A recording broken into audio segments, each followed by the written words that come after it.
Hello, everybody. It's been a long time since I've seen you.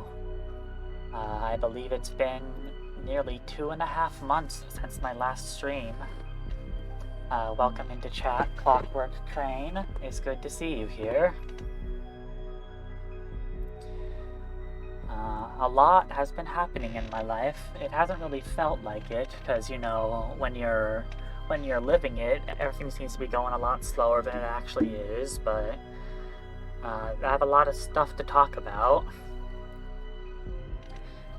First things first, before I get started with that stuff, I just wanted to say, sorry if my microphone sounds weird or if there's any weird background noises or anything. I have a different desk setup than I had the last time I streamed, and my microphone is in a bit of a weird position. I've heard from my friends that my typing can be very loud, so luckily I'll be playing a video game, so I probably won't be typing that much this stream.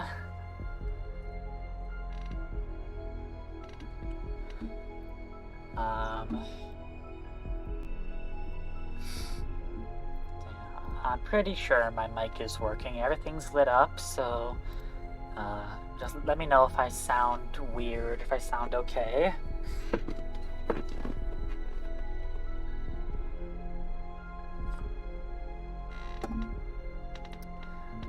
Hi, welcome in, honey.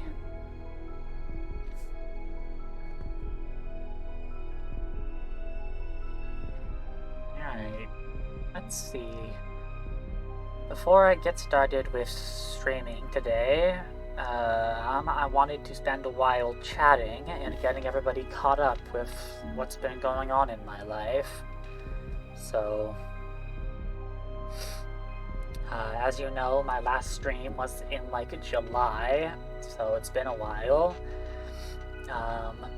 Basically what happened there was,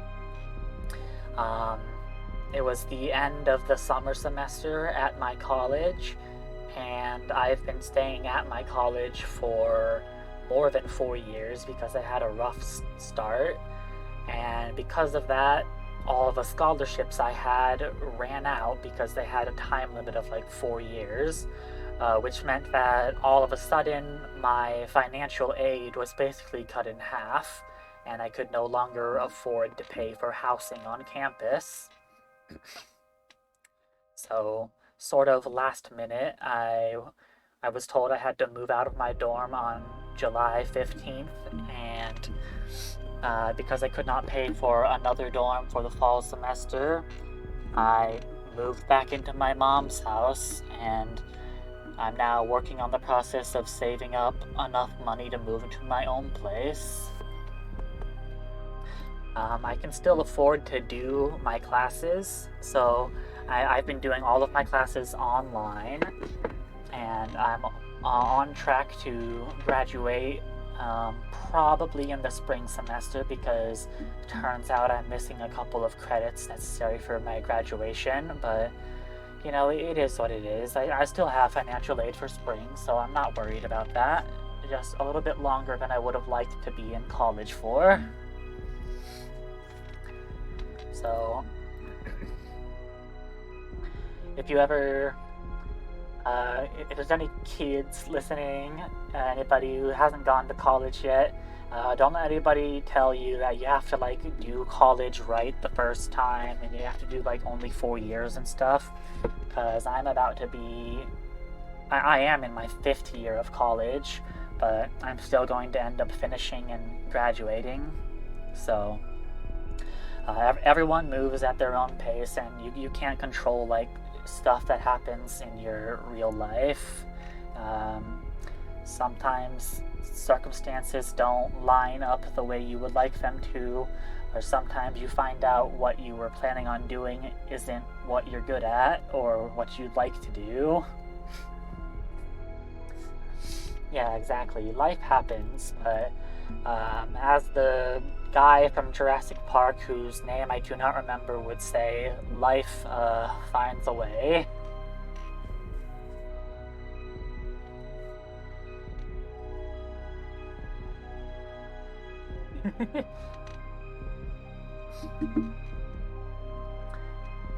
So yeah, I moved into my mom's house, and there was a bit of a struggle settling in and getting adjusted because my house is small and my mom has a very large family. I have like 4 siblings. I don't know why my mom did that to herself. It's already done. She can't like no take backs. She can't like send the kids back to the shelter they came from. um, so when I got here, there was actually no room for me in the house, and I had to just kind of like hang out. I had my computer set up on the kitchen table, and I would like sleep in my baby sister's bed or on the couch in the living room. And there was also a point when my mom, for some reason or other, she decided to take in some puppies that one of her friend's dogs had given birth to recently, and she was going to like train the puppies and get them socialized with like humans and other dogs. So for a good like week or two, we had 2 puppies in my house along with the 4 dogs I already have, for a total of 6 dogs in one tiny house. It was absolutely nightmarish to keep up with. And to make matters worse, one of my mom's friends came over to take the puppies, but for some reason she couldn't leave immediately, so she had to stay over for a couple nights, and that was just even more room that we didn't have. And as an extra little cherry of fuck you on the top, our air conditioning broke, and I had to sleep in 90 degrees heat for one night. My mom got the air conditioning fixed the next day, but that was potentially one of the worst days in my life. Sleeping with 6 dogs, like 8 humans, a random stranger who I don't know in a hot as hell house, and no room for any of us.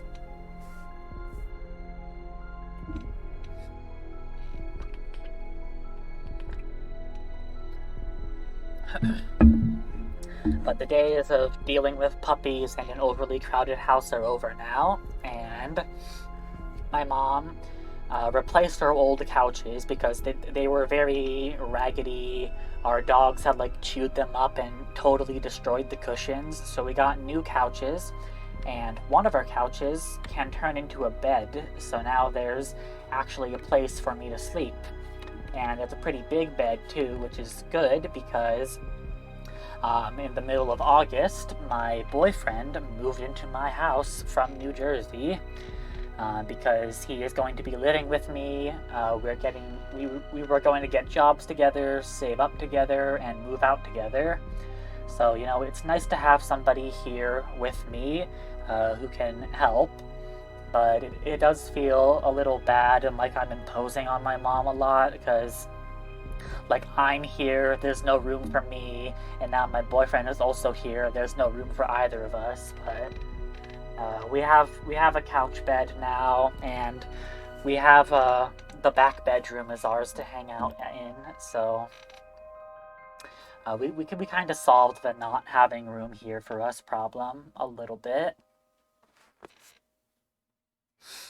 And speaking of my boyfriend being here and us trying to get jobs, I recently got hired for my second job, and I'm now going to be working at McDonald's. So, it's McDonald's, I'm not expecting much, but apparently I get a 30% discount at all McDonald's in the country just for being an employee. So cheaper food is good. I also get a free meal once per shift, so that's also exciting. I went to my orientation for my McDonald's job on last Wednesday, actually, and I will be going into training from 9 a.m. to 1 p.m. tomorrow. The McDonald's I work at is inside of a Walmart, which is near my house, like half a mile away. And I bought my own bicycle so I can just bike to work and get there in like a matter of minutes and not have to worry about walking in the heat. My boyfriend also got a job. He's going to be working at a Barnes and Noble, which is a little bit further away, like 2 miles, but it's also like in a shopping center near Target and stuff. So both of us are working near like grocery stores, so we can like get groceries and stuff after work, which is convenient. And he's currently at his orientation for Barnes and Noble today. He just left like 20 minutes ago.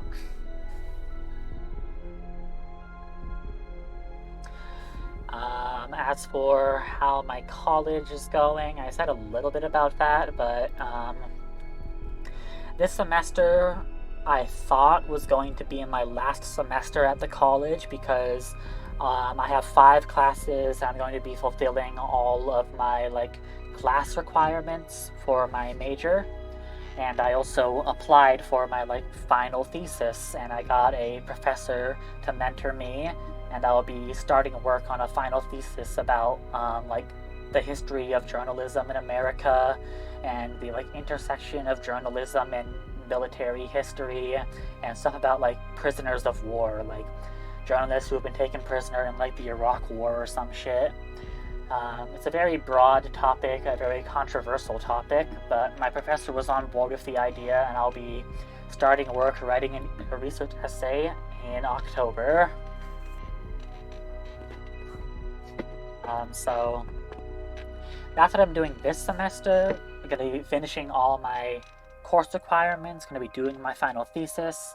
But then I got like an email or something from the college registrar that was like, you have 8 unfulfilled credit hours. And I was like, what? Why? And they were like, we don't know, you just do. So now I guess I have to do another semester in spring, which I'm going to be just taking like 2 or 3 electives for. What? Yeah, I'm on my talk screen because I'm talking. This is what I do before streams, honey. Have you never been here before? Have you ever watched Jax's streams? We sit on the talk screen and we talk for like half an hour before we actually get to the video game.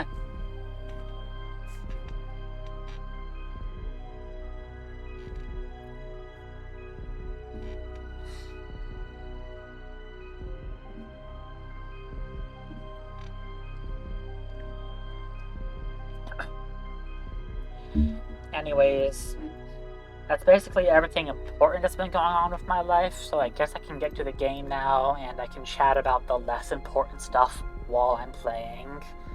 So let me go ahead and boot up No Man's Sky and switch over to the video game screen, because somebody staring at you, honey, is so impatient and wants me to stop talking, apparently.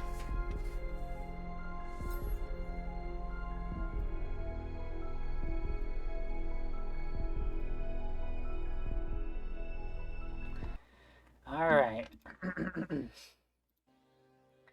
So, my last stream was also a No Man's Sky expedition. I basically decided to stream today because, just because I had the time, and expeditions are a limited time event. You see, we only have like a month left in this one. So I want to make sure I can like get it done and not miss it. There was a new update to go with this expedition that added like a whole new race to the game. You can now play as a robot and stuff. Yes, welcome back to me. I don't know how long I'll be here. I'll try to at least finish this expedition, but you know, work is starting soon. I don't know what my schedule looks like in the future, so I might have to go back on hiatus. And I just, you know, I just had some free time. I decided I was going to be streaming something today.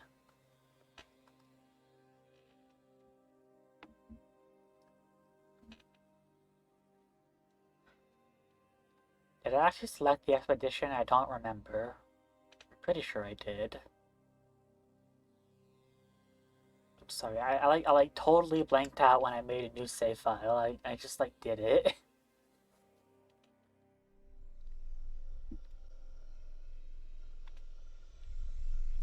Okay, yes, I did select the expedition, thank God.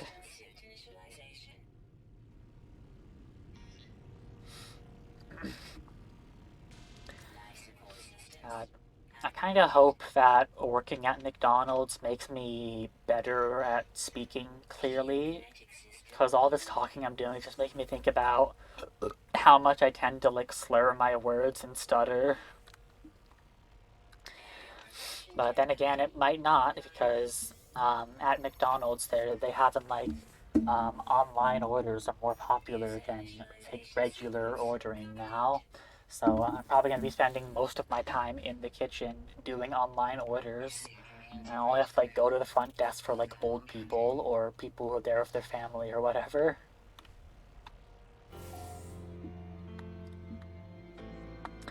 Okay, interesting start to this expedition. I appear to have started with a freighter.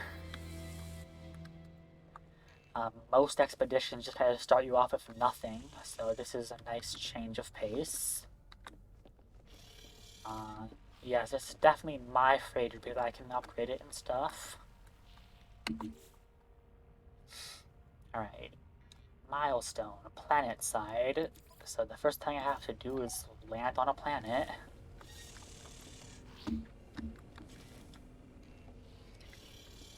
I wonder what the lore of this expedition is going to be. Like, maybe I've been living full-time on my freighter. This is my first time going planet side or something.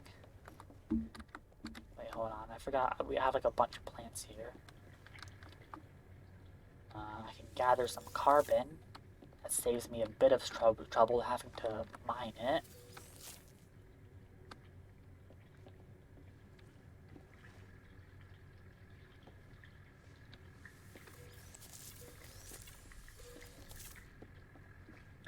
That actually saves me a lot of trouble. I just got...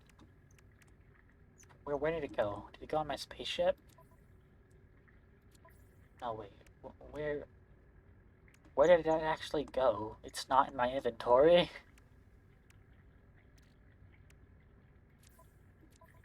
Oh, it went to my freighter's inventory. Okay. Okay, so they're starting this expedition off in easy mode. You get to have some free resources, so that's nice. I don't need this. This is literally just shit. I would also like some dihydrogen jelly. I don't need that or that though. So this is what my spaceship looks like apparently. Let's just... This expedition is named Voyager, so I'm gonna call this Voyager 1. Because I'm not creative.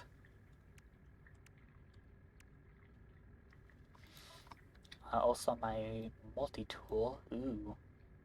I kinda like that name already, Dream Tuner. I might just get rid of the, like, random Amchilin at the front.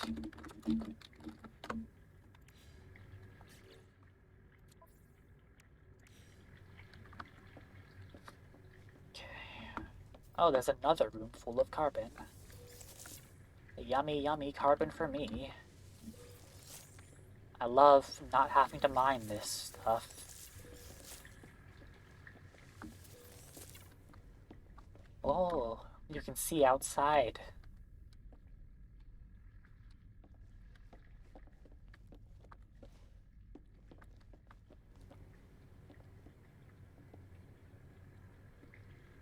Saw some carbon together.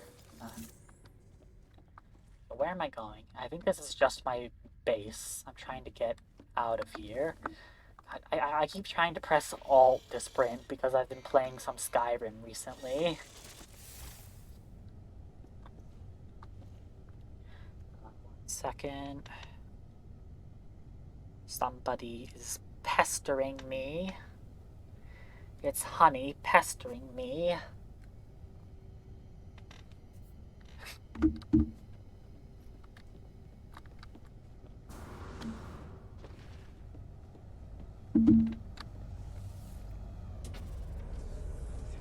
Ow, don't sting me. I was about to say, like, I don't know if I'm allergic to bees, because my grandma is allergic to bees, but I'm pretty sure I'm not allergic to bees because I have been stung before when I was like 6. Okay, so that's my freighter. Let's go to the space station first. It's right here. Oh right, I forgot I like to fly my ships in third person.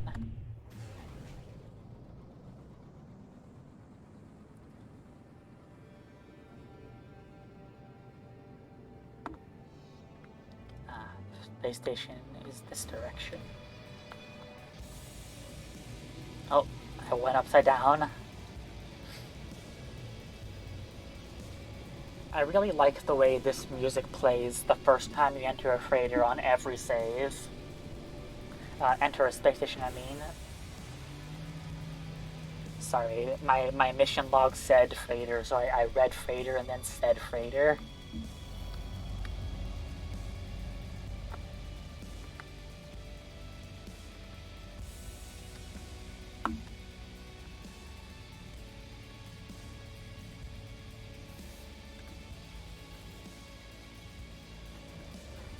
The first one of these is always free.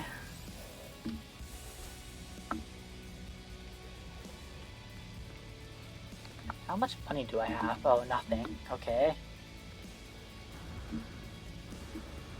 I might as well save buying some things for later, because the way expeditions tend to go is they give you valuable resources and money for free. Alright, there's a ton of bases on this planet as usual. That's how expeditions go. This base is named Expedition Farm Help, so I'm going to check it out and see what they've got.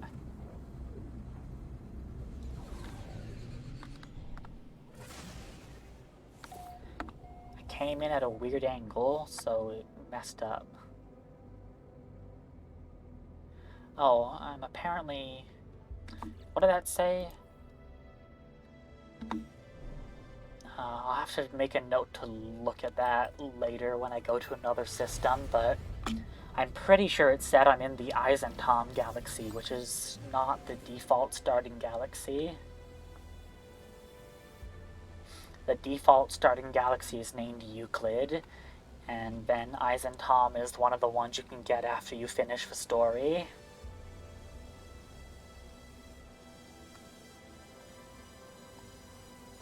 Ooh, I like this planet. Look at it. It's all purple and shit.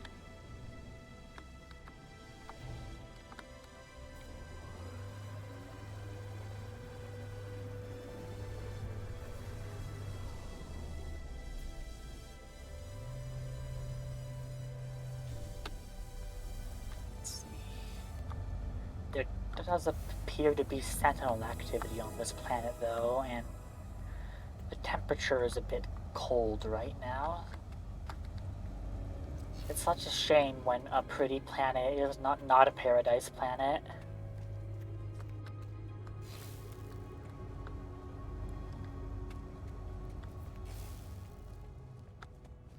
Okay, so they've got an exocraft here. There's a realmer. That's good if I need to go exploring.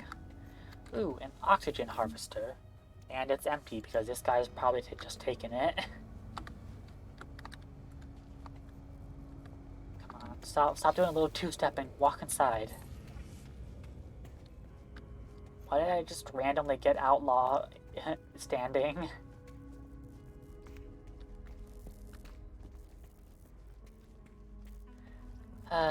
Yeah, this whole garden is empty now because this other player happened to be here when I got here and they're harvesting everything.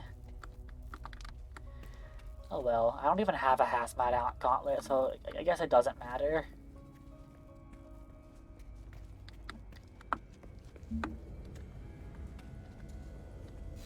Where did I leave my ship? Here it is. So let me collect my reward. I get some creature pellets, a mining beam upgrade, and a hyperdrive. So creature pellets, I assume, mean that the game will want me to tame a companion at some point. possibly right now.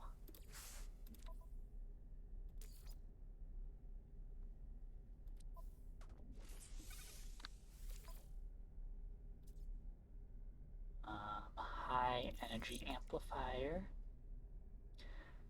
That's good. I get some more heat dispersion and some mining speed. I need to install my hyperdrive. I do not have microprocessors or chromatic metal yet, so I need to get some of that. That's what it's telling me to do. Does anybody in this planet have a copper mine set up? That would be very useful right now. I see a nanite farm. That's probably runaway mold. I don't particularly need nanites at the moment.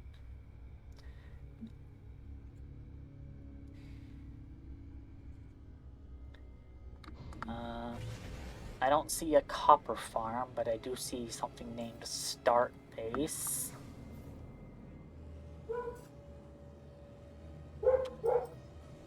Also, sorry if you hear random barking. I'm living in a house with 4 dogs and they tend to bark at nothing.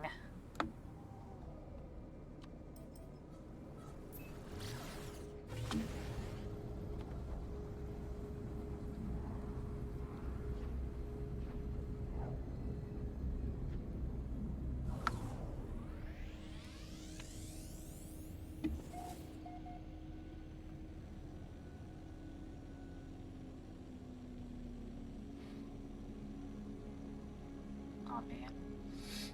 Now that it's daytime, I can see the water on this planet is actually blue. It just looks purple at night. Ooh, I see what looks like some mines. That's promising. I see no landing pad here, so I'm just gonna land wherever I can.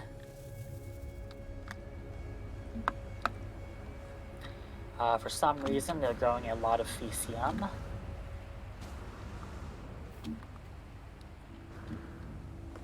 And a lot of Nip-Nip. What's in the trade terminal?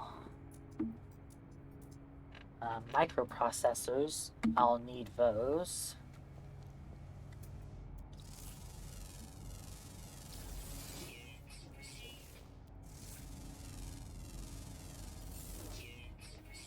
I almost forgot to start doing the main thing of this game, which is scanning stuff.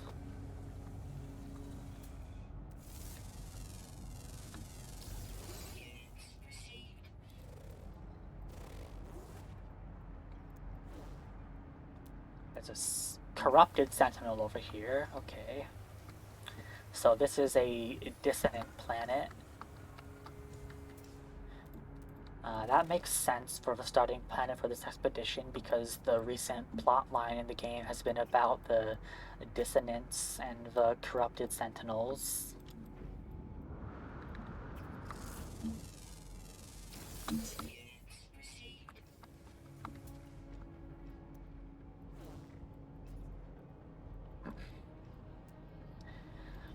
So, have you guys heard about that? Oh shit, there's copper here. Have you heard about that new thing that Unity is trying to do? I haven't looked into the specifics of it, so I don't know what the threshold is, but I've heard that Unity is planning to charge video game developers per installation of their game. And that does include, like, if somebody uninstalls and reinstalls the game, or if somebody even pirates the game. Just anytime anybody installs the game above a certain threshold, the developers are going to be charged a fee. So naturally, everyone in the gaming community on Twitter, or what remains of Twitter, is very heated about this right now. I've heard that Cult of the Lamb is planning to completely delete their game on January 1st when the change comes into effect. And my personal opinion is I don't think it's going to last very long, because a lot of very big name developers made their games with Unity. Like, they're currently going up against people like Cult of the Lamb or Among Us. Like, honestly, why would you challenge Among Us?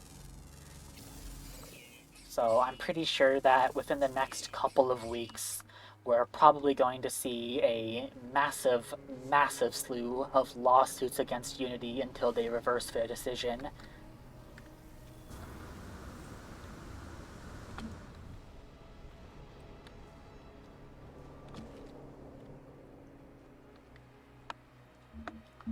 Um, but yeah, I don't really use Twitter anymore. I think this happened like right before or right after I stopped streaming, but Twitter is really, really going downhill recently with, Elon Musk. He's changed it to X and stuff. He changed it to xsoc.com now, but it just redirects back to Twitter because it would otherwise like break every Twitter link ever on the internet. But the reason I quit Twitter was because of the rate limit thing they introduced like 2.5 months ago. And I know that decision got reversed like pretty much immediately and it's no longer a thing, but I'm still just not going to use Twitter. The website's a piece of shit now, and I'm honestly just waiting for the day when it stops existing altogether. Anyways, I need to make a personal refiner. I need metal plating and oxygen, which means I need to mine some minerals, and I need to find some oxygen plants.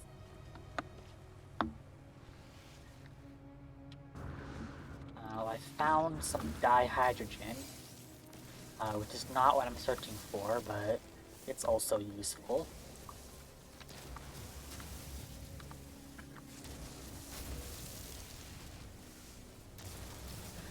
But yeah, it seems like these days, the rich people are really, now more than ever, really into shooting themselves in the foot. Because all these, like, big companies and shit are getting bought out, they're getting worker strikes, they're proposing new stupid policies, and everyone on the face of the planet is displeased with them, and they're trying to like double down and do it anyways. But I'm pretty sure pretty soon here a lot of them are going to start getting in some very hot legal hot water. They're going to start getting sued. Workers are not going to be coming back because they're going to be losing all their profit. And I honestly hope that, like, Twitter, Netflix, all these places, I hope they go bankrupt.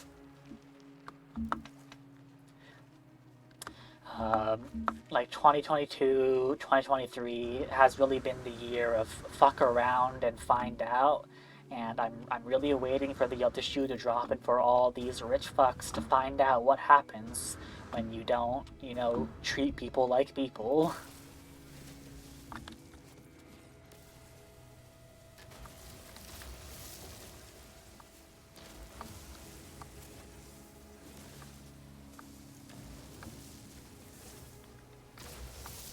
How much how much ferrite dust did I need? I need 100 for a metal plate. No, I need 50 for a metal plate. And I need to find oxygen.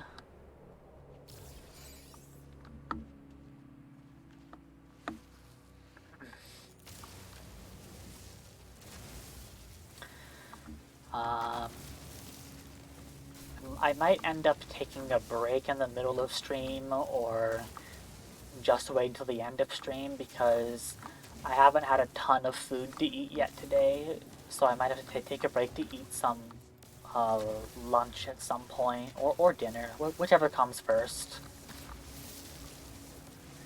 But for right now, I am excited to be back to streaming. I'm excited to be playing No Man's Sky, and I can't wait to get into the actual plot of this expedition. I wonder if they'll be following up on the robot that I created at the end of last expedition. Where's some oxygen? I need oxygen. I see oxygen over there.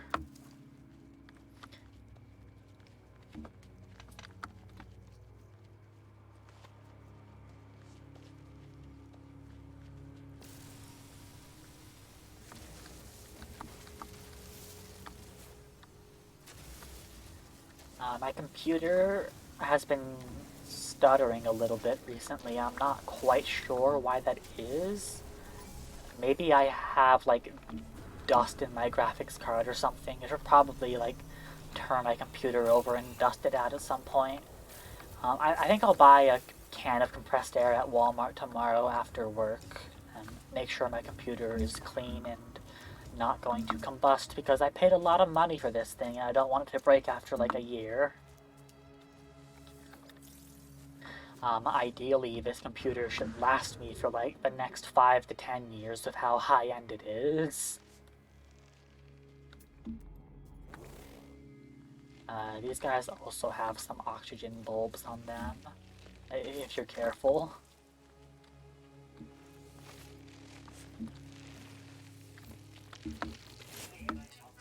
Ouch.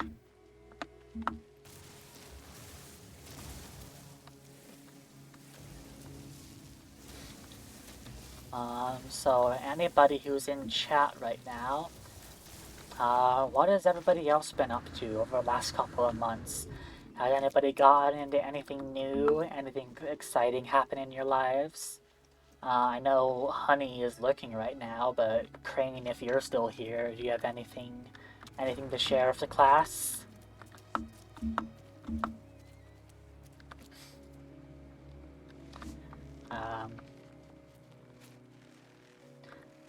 Not trying to force you to or something. I'm just trying to get conversations going, and I want to hear about what my friends are up to.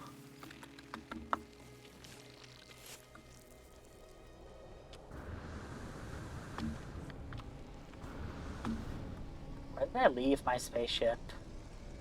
I'm completely lost now. Ah, it's over there.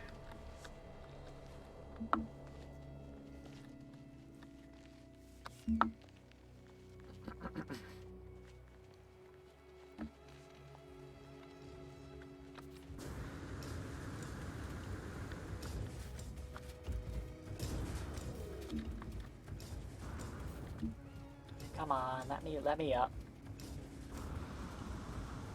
Thank you. I won't be able to build here because I'm inside of somebody else's base, so maybe I'll go back to my freighter. I can place down a refiner up there.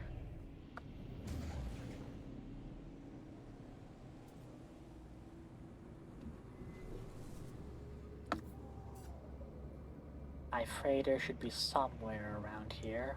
There it is.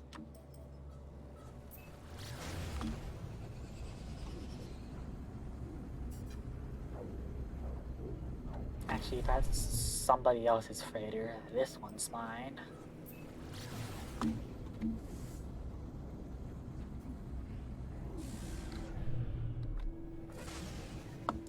There seems to be a lot of freighters here because of, every player starting the system starts with one. This is actually really interesting looking. There's a whole yard of freighters.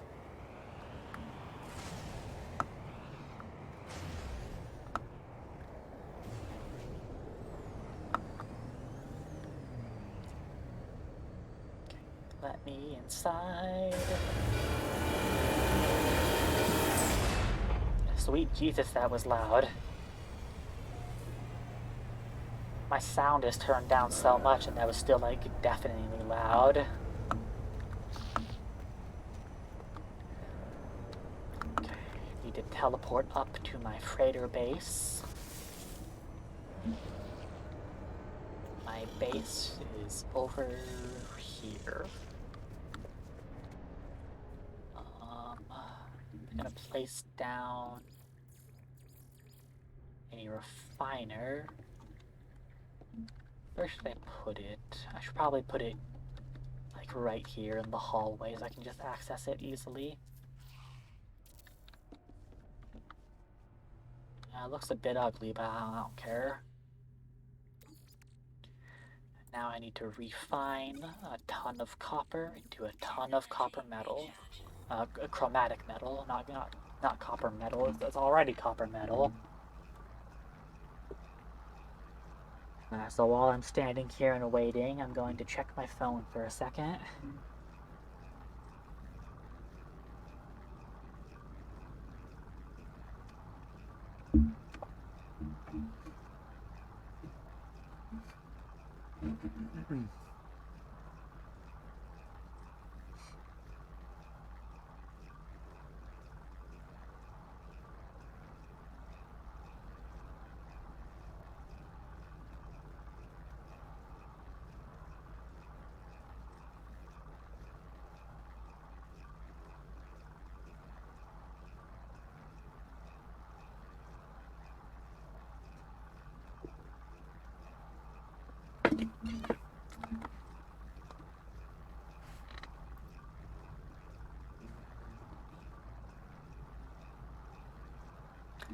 Oh yeah.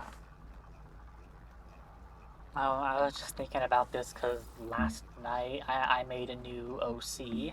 A couple months ago, I actually watched the Cyberpunk Edgerunners anime that came out like I think a year ago, maybe a year or two, I don't remember. I didn't watch it back then, but I finally had the time and I watched it, and it's pretty good.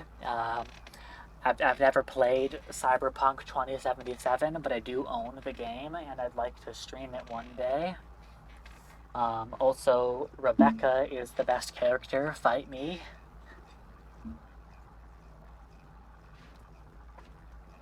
But yeah, the Cyberpunk Edgerunners was good. I want to play 2077, and a lot of my friend group has been kind of into like cyberpunk aesthetics recently.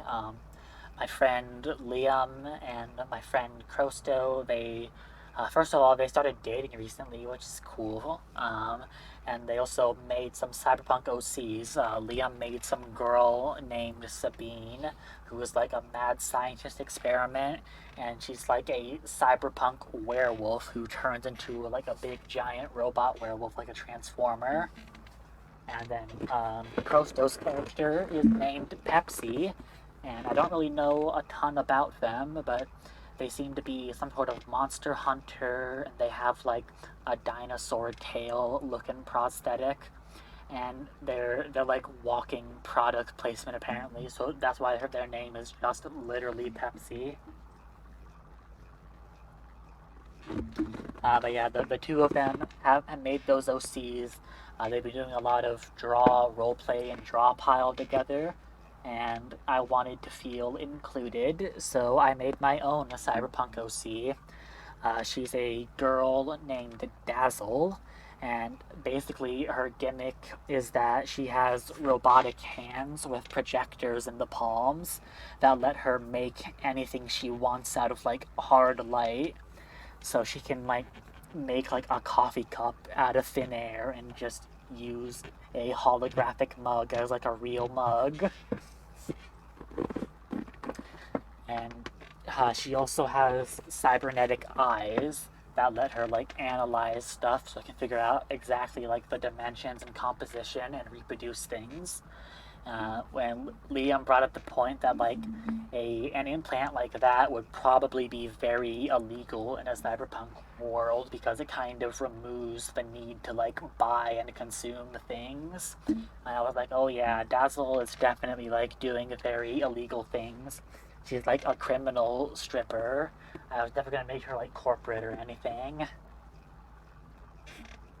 And basically, Dazzle's vibe is like punk girl blowing bubblegum with a spiked baseball bat, but also like a party girl wine aunt type of vibe.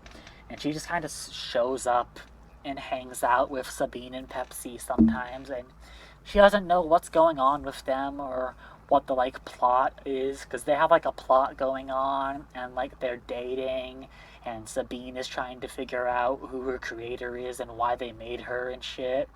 And Dazzle's just there like, yeah, I don't know what the hell you two are going through, but you guys are basically my best buds, so I like hanging out with you.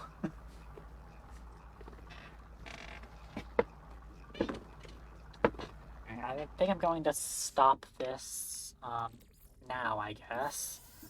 I was going to stop at 1,000, but then I ran out of fuel, so I'm like, sure, this is enough. I now need to find microprocessors, which I believe are sold in every space station.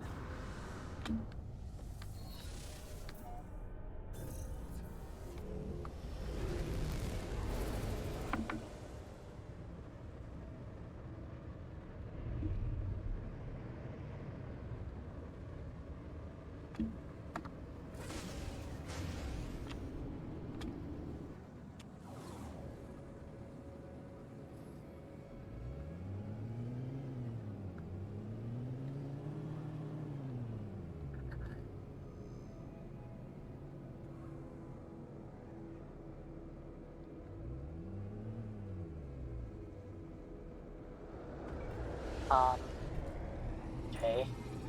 My game sort of lagged for a moment there, I guess. It just, like, didn't activate the thing that pulls you in.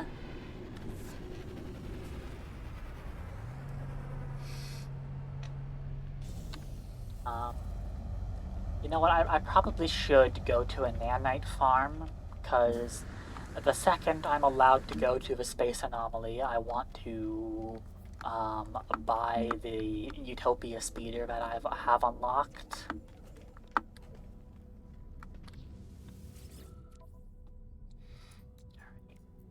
Microprocessors, I cannot afford that. I could sell all this excess copper.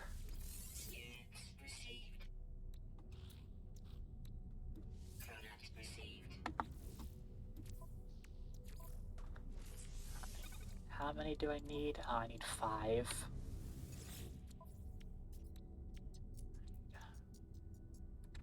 One, two, three, 4.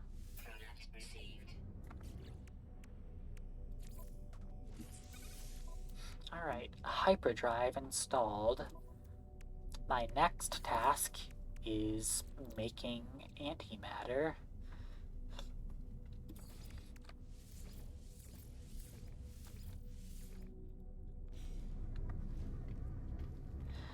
Oh yeah, I can also customize myself.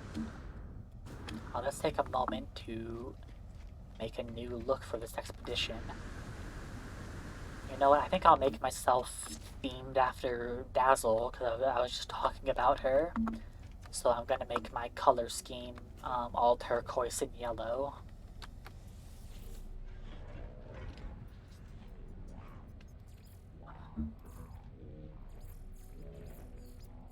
I'll just be a traveler.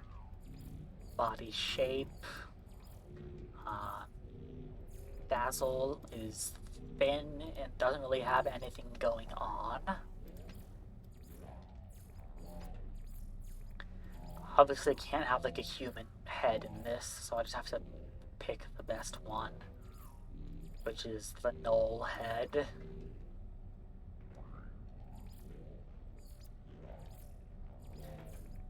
This sleek space suit works because it has the like iridescent vibe.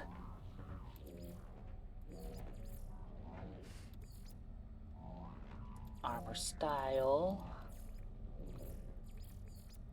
A sleek chest piece with turquoise and yellow. However, I don't like the look of sleek gloves, so I will go with heavy-duty gloves. Highlighted palms. Yes. Right, her robotic hands are all blue, so I'll just make this, like, blue.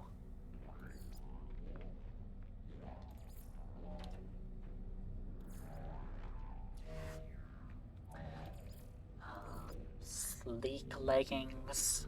They look a bit silly. Let's go with industrial leggings.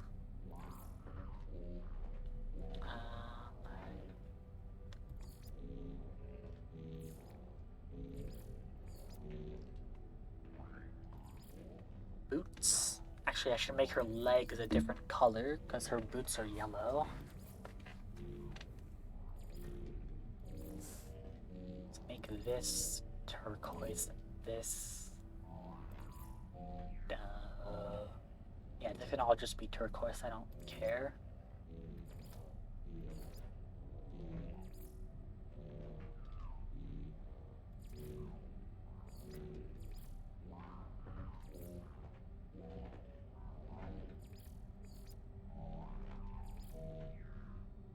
Boots. Heavy duty boots work. Yeah, these work the best. Now, backpack for my applesauce. Ooh, I get the rainbow trail by default. Nice. I could also have a cape. The texture's not loading. There it goes. Now I'll have a jetpack with stripies. Now I'll do accented boosters.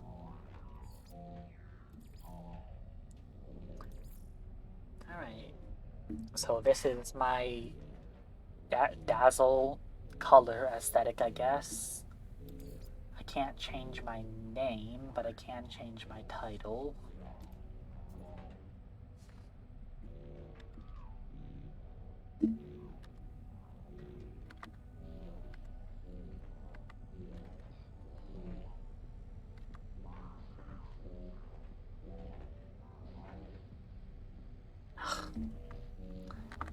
There's a filthy bot in the chat. Mods, kill him.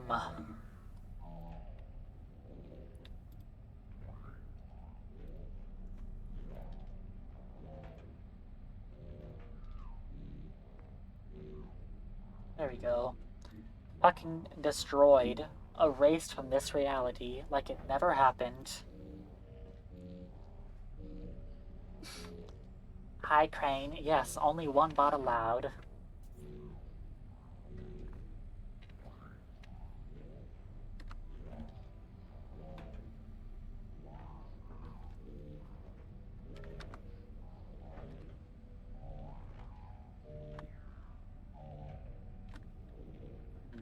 Trying to think of which one of these titles would best fit my cyberpunk character Dazzle's personality.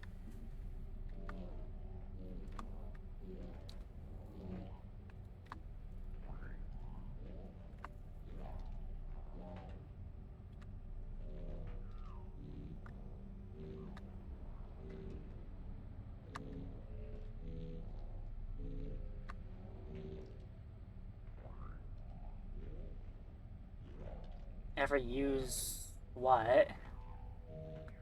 Oh, the things the bot was talking about, or what are you talking about?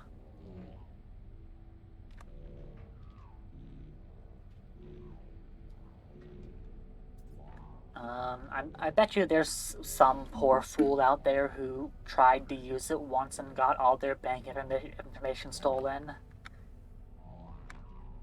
Like, the nature of the scam is taking advantage of people who are stupid enough to actually try it. They don't have to get everyone, just anybody who's stupid.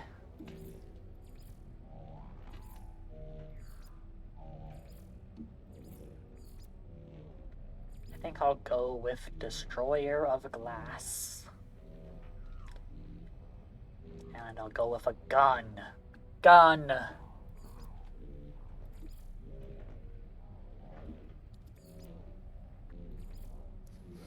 Alright, save this in case I update it later. And this is my new look.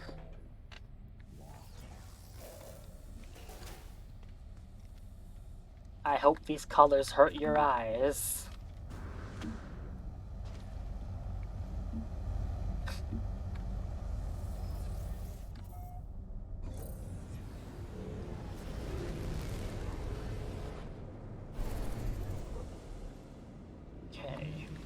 I've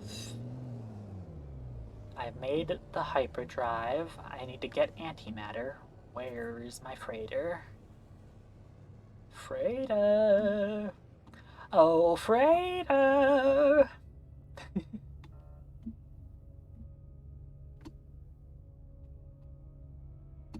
Okay, I'm actually confused. Where is it?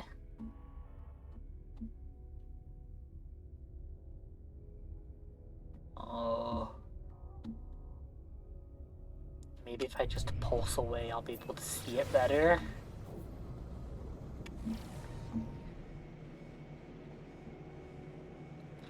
Okay. Yep. It's right over here.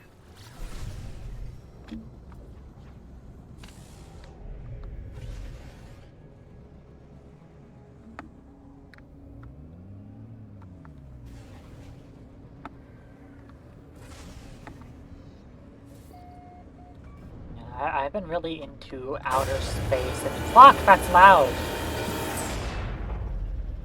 Why must this game do that? There must be like some kind of bug with the freighter sound that just makes it play like 17 times at once. Anyways, as I was trying to say, I've been really into a lot of like space and cyberpunk stuff recently. I watched Edge Runners. I'm playing No Man's Sky right now, and I've also been watching the Cowboy Bebop anime. That's a really old anime, but I've heard it's the classic, and it's pretty good so far. What am I trying to make? Condensed carbon.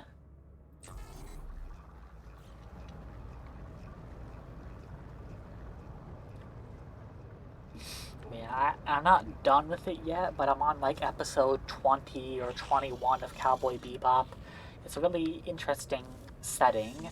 It's like in the future, in like the regular real life solar system, and we have like faster than light interplanetary travel, but we've apparently not left our solar system yet.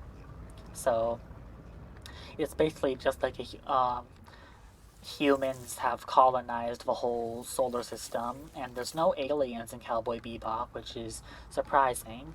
It's a bit boring, but kind of interesting in a way. And it's like a western, so that's why it's called Cowboy. So it's like a western themed thing, but in outer space. And it's weirdly progressive for the time it was made in. There's been several characters who are like explicitly gay or transgender. I'm like, damn, they let you do this in like 1998?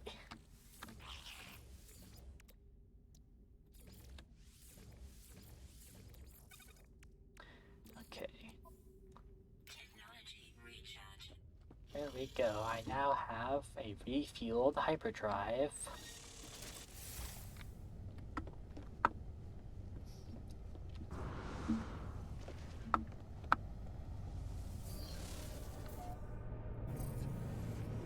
Also, my favorite characters in Cowboy Bebop so far are Ed, because she's like a 13-year-old hacker girl who goes by a boy's name, and it kind of reminds me of my GURPS character Tony, who is a 14-year-old girl.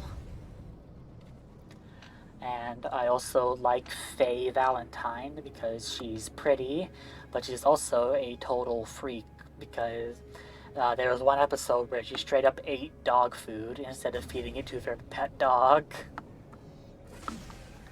No, what am I doing? I don't need to go to the space station. I don't need to go here. No! I was zoning out.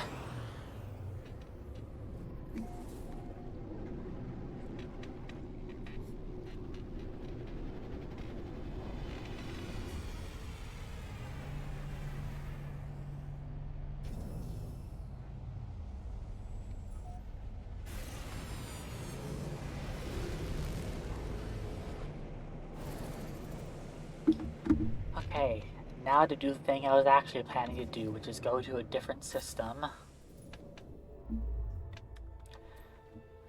next system is named Bao I Mei.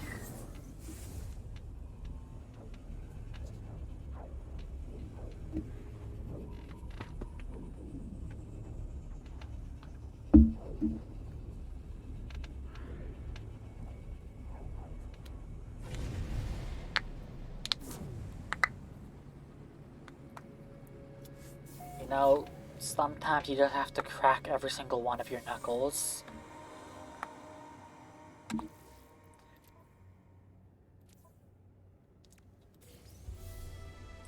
I have received a base computer and a teleport receiver. That's actually useful. I can put that on my ship right now. And that means I can receive items from further away from my spaceship. Alright, next expedition. I need to establish a base. Well, you've kind of put me in this system, so let's survey what planets there are. So, Utter Omega has no air. There's also no sentinels, though, and there's no animals, and, like, no plants. So that must be a moon. This planet has dust storms, enforcing sentinels, so that means they're a little bit more proactive, and abundant flora and ample animals.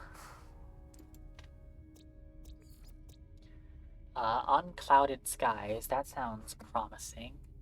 That means that there's probably decent weather on this planet, and there's also few sentinels, so Jabora 7 is a good choice for a base. This planet looks like not a good choice because it appears to be very cold. And Stjord Gamma is not going to be good because it has acidic weather and it's probably all toxic there. So let's go and find Jabora 7. Where is that planet?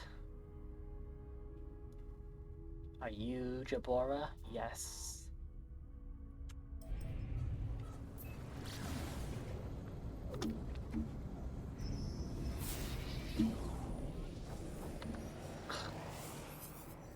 What's this? This traitor. You have nothing I want. Be gone with you.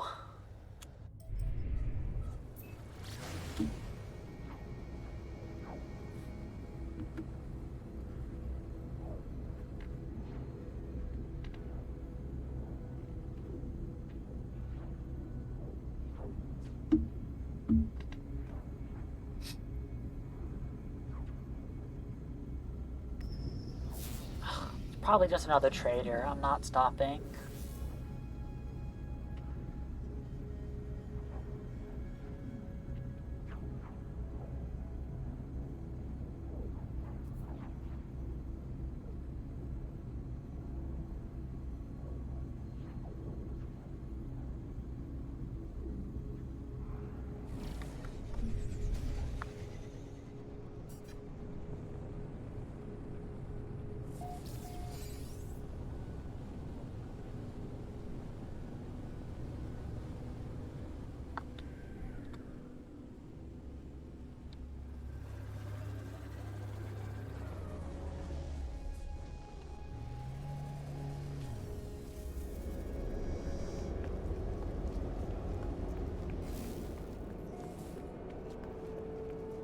What an odd base.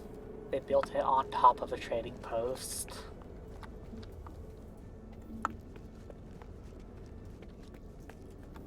There's a teleporter here. A short-range teleporter there. And some places to just hang out, I guess.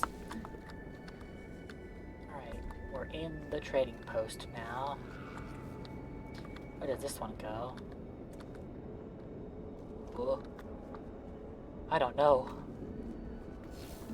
Oh, I'm under it.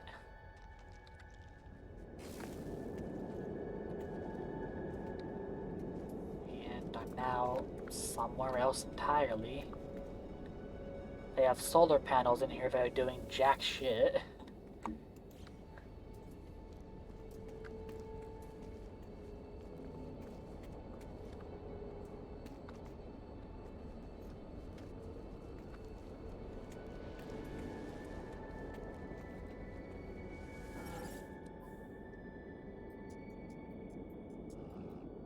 Anything of value at this trading post?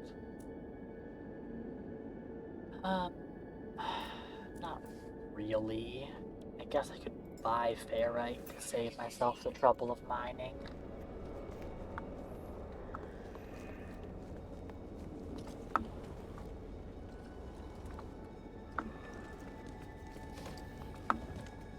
My spaceship is up there.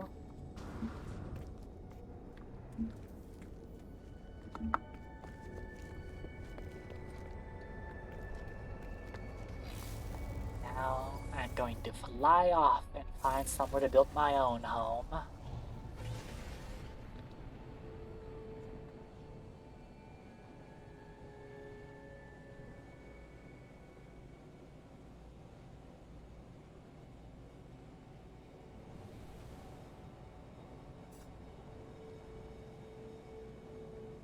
This game is so pretty though.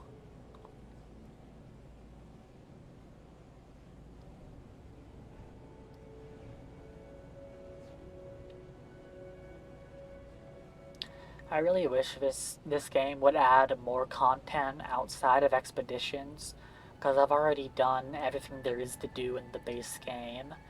I would like more side quests and just like more things to do in general. Even just adding like 100 achievements for every little thing would be enough motivation for me to keep playing and keep doing things. But I've already 100%ed this game, and I'm like, there's no point in playing it anymore except for the expeditions. Even though it's my favorite game ever because my brain's reward system is broken.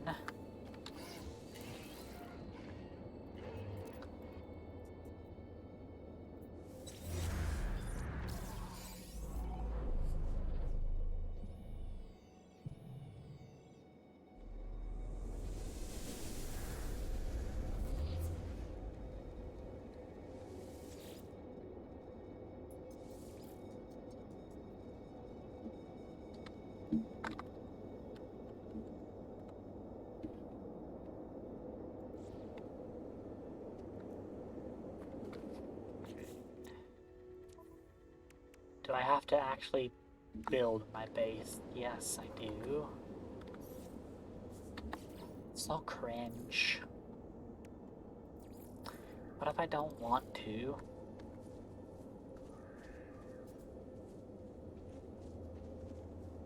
One, two, three, four.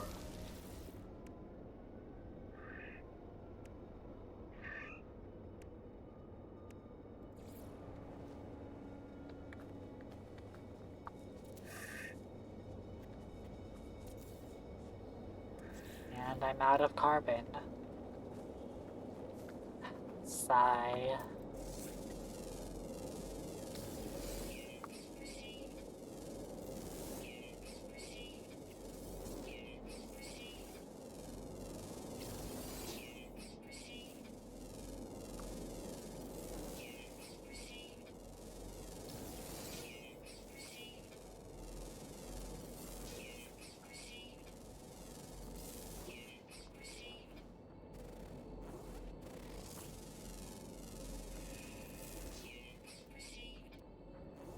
Well, I can get more carbon if I mine some plants. I'm just taking the time to scan right now.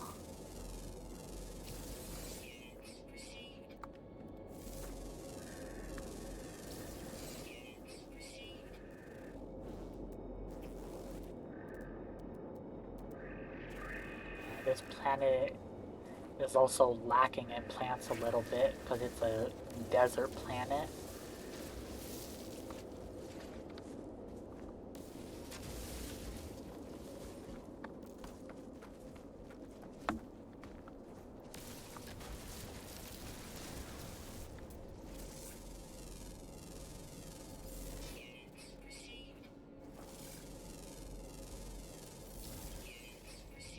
Unidentified fucking thing. Scan it now.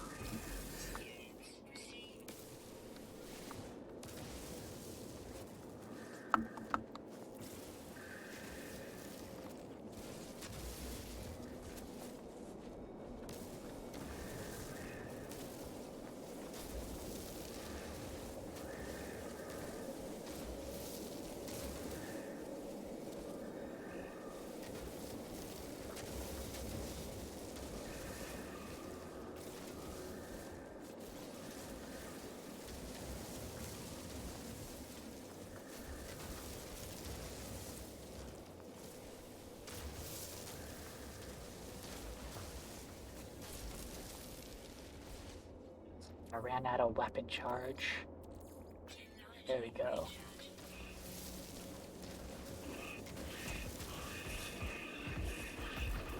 Ah, big man. Where did Big Boy go? He's just gone. Okay.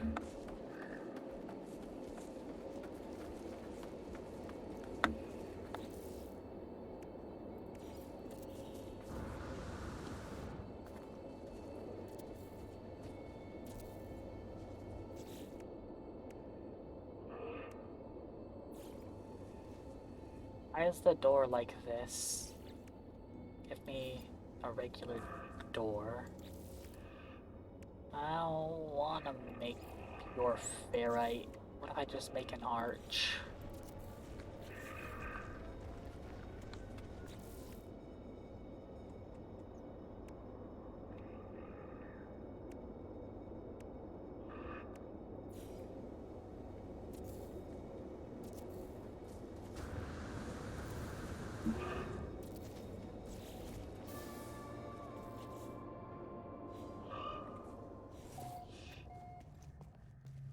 Okay.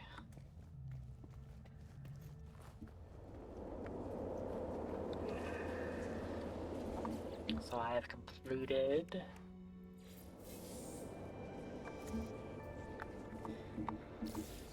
Oh god. This game wants me to discover more creatures. Okay. Is there anything in the sky?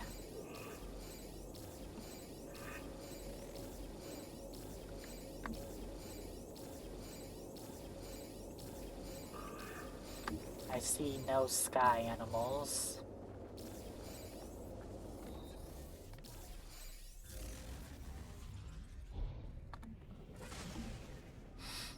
I really hope I can find time in my schedule soon to stream more, because there's a ton of games that I want to play. I recently started playing Elden Ring like a month ago because my friend decided to buy the game for me at full price unprompted just because he wanted to play with me, and I proceeded to play 102 hours over the course of like a week. I haven't actually beat Elden Ring yet. I think I was just entering Mountaintops of the Giants. But I got a bit burnt out on it after 102 hours, so I'm taking a break from it right now. But Elden Ring is by far my favorite of the Souls games, and I'd like to stream it one day. I'd like to stream all of the Souls games in order, starting with like Dark Souls 1. But I've already played, you know, Dark Souls 2 and 3 and Elden Ring, so I'm a bit sad I can't do all of them blind, but I still have my blind Sekiro run, and I'm trying to save Dark Souls 1 for a blind playthrough, so it'll be my first time playing that when I get to it on stream.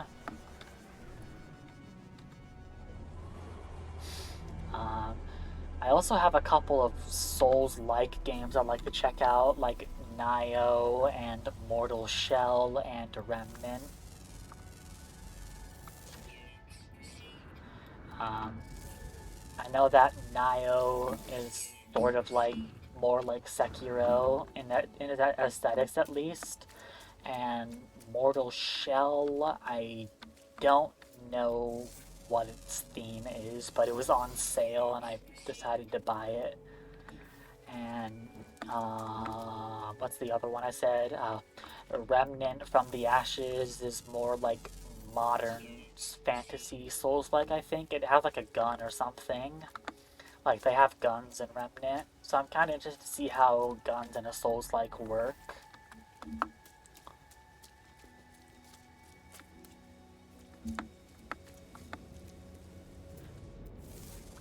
I'm probably going to end up playing both of the Nioh games just because I'm a completionist at heart and I'd like to try both of them. You know, I'm not the type of person who just like jumps to the sequel of the game before playing the first one. I have to play them all like in order and stuff. Unless I don't have the money for them, like I did with Dark Souls 2.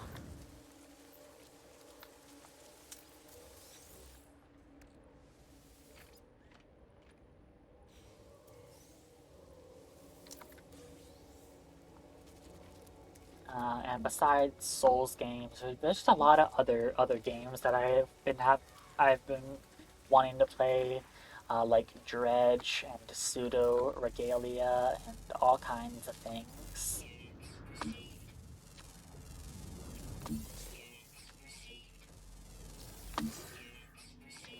But yeah, I'm doing No Man's Sky now just because it's limited time, and if I can get back to streaming regularly, I'm probably going to continue my Paradise Killer and Sekiro playthroughs, because I would like to finish those before starting anything new. Um, I might also go back to my Hollow Knight playthrough, but maybe not, because I'm not really into Hollow Knight anymore like I was a few months ago.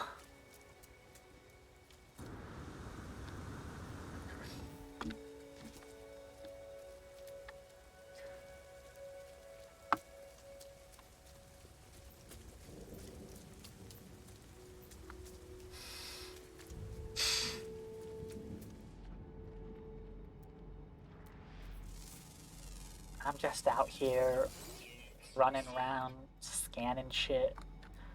I'm looking for animals. I need to scan some animals. There seems to be a few of them out and about right now.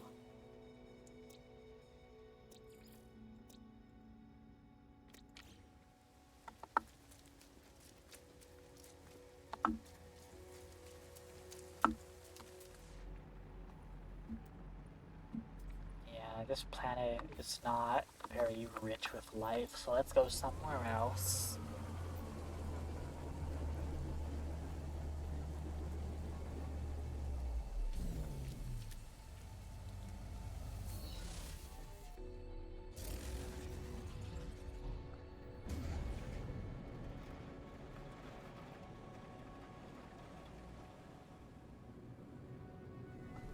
Which planet is this one? That's Jabora. This is where I came from. Whoop, whoop, whoop, whoop, whoop, whoop, whoop, whoop, whoop, whoop. I'm trying to look at this planet. Okay.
Another base built into a trading post.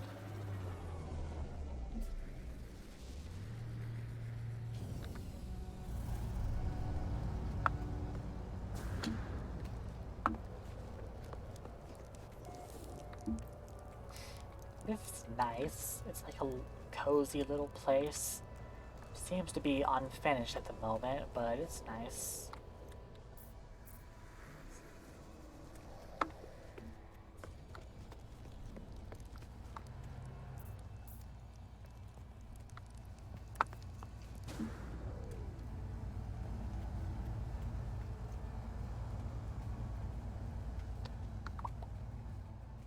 Are there any animals around for me to scan?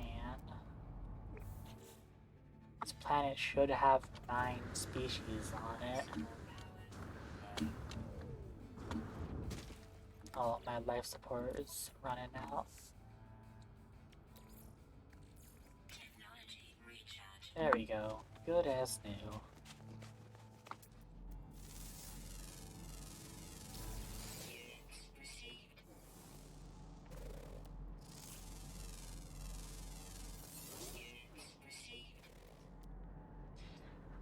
I'm excited for tomorrow because not only am I doing my first day of training at McDonald's, but every Thursday there's going to be more episodes of the new Fiona and Cake series. It's a really good series so far. If you're a fan of Adventure Time and you haven't finished it yet, or you haven't seen the new Fiona and Cake, I highly recommend you to watch it. It's doing a lot of very interesting plot and lore stuff. Getting into a lot of stuff that I am particularly very interested in, like the mechanisms of the Adventure Time multiverse and all the stuff of like gods and aliens and shit.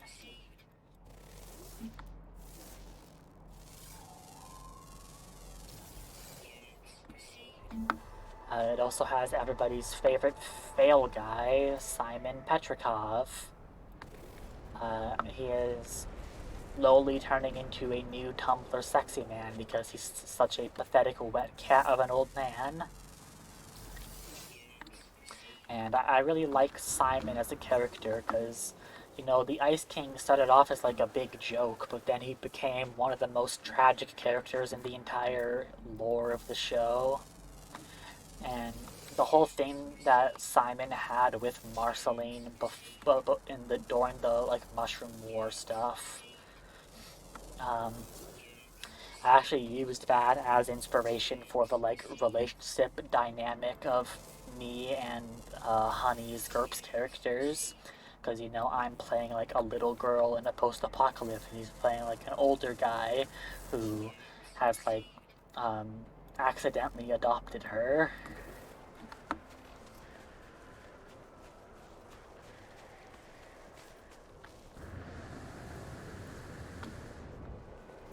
I really want to get back to that campaign because I really enjoy the setting and the character dynamics we have going on, but the Dungeon Master has been having a lot of, you know, like mental health problems and inability to like come up with plans for the next session. But he said he's going to be like discussing stuff about it in therapy and trying to figure out how to continue the campaign. So whether that happens or not is yet to be seen, but I really hope it does, because I think he's making an interesting story if he would only like tell the story to us.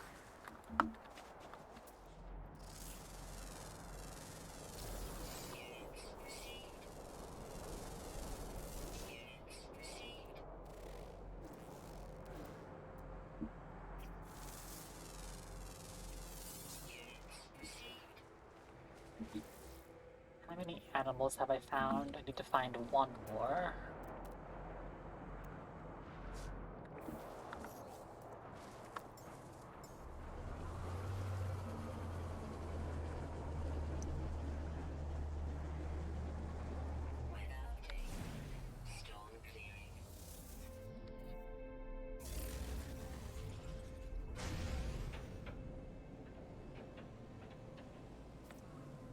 What's another planet I've not been to yet?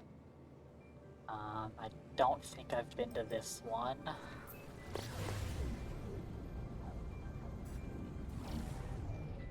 I ran out of pulse engine fuel.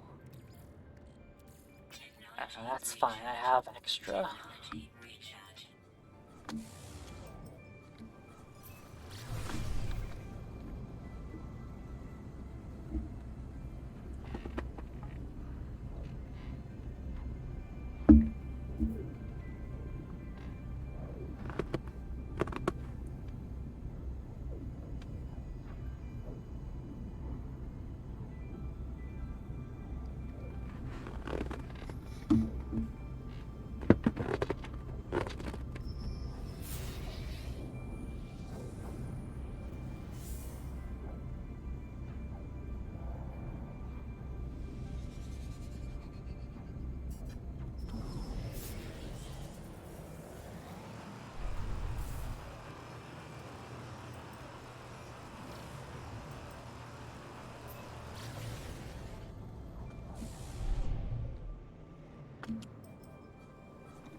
My stupid dogs need to shut up and stop barking at nothing.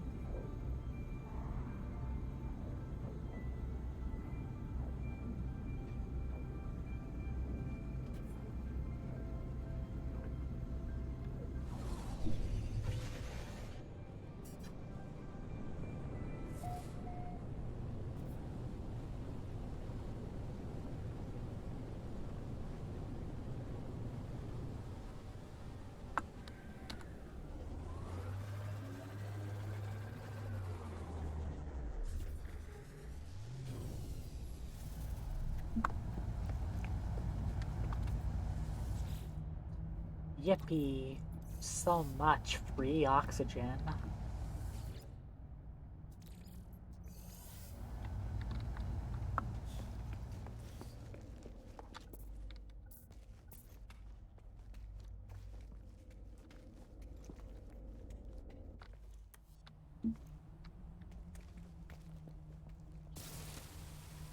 Oh, I can't mine these. Sad.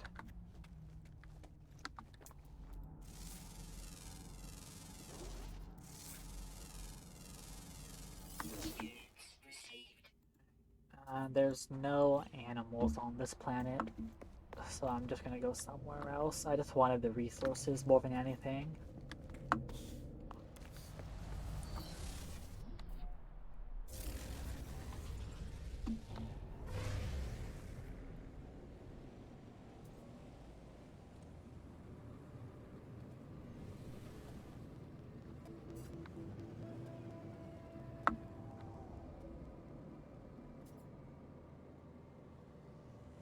Oh, there's an undiscovered planet existing. That's crazy.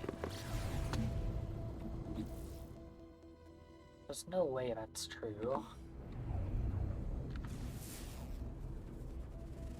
No, this is just Stjord Gamma. Go away, pirates.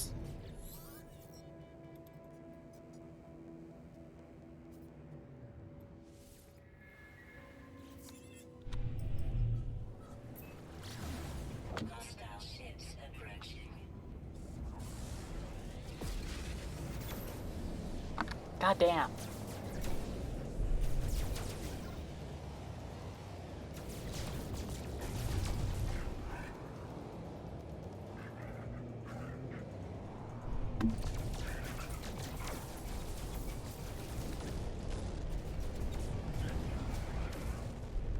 Stand still, you stupid fucks. There we go.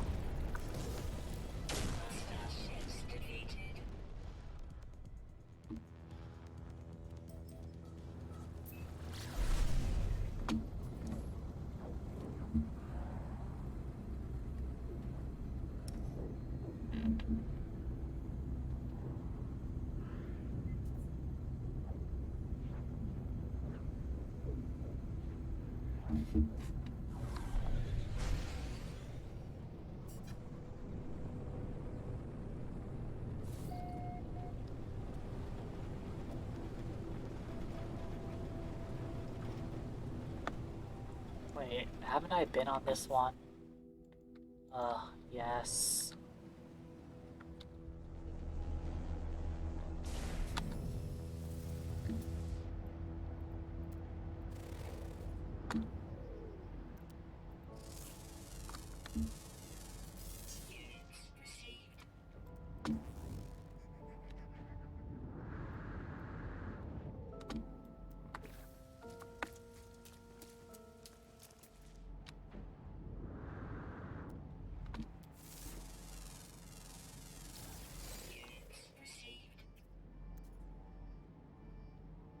Come on, I just need one undiscovered animal.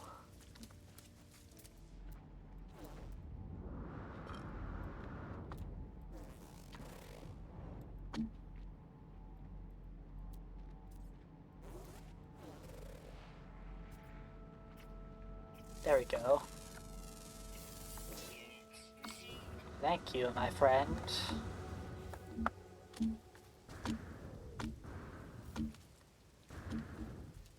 Now, okay, there it is.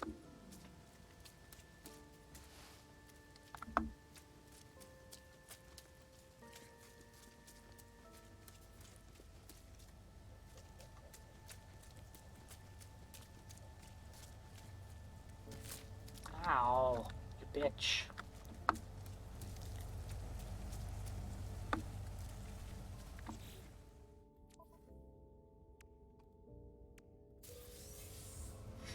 I got a scanning upgrade and a hazard protection upgrade, both of which are fairly useful.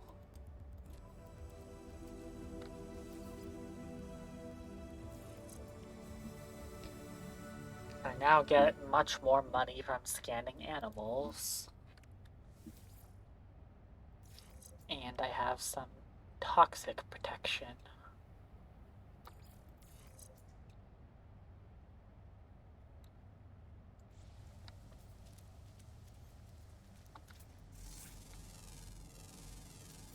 Oh yeah, there's another thing that I did. Which phase was that in? Phase 2.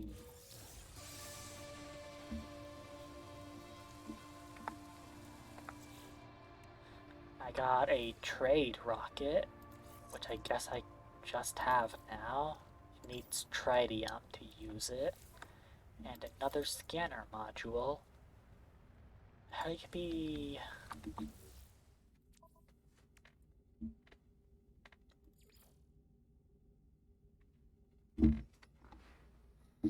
Alright, I need to adopt some companions. Ah, you are an animal.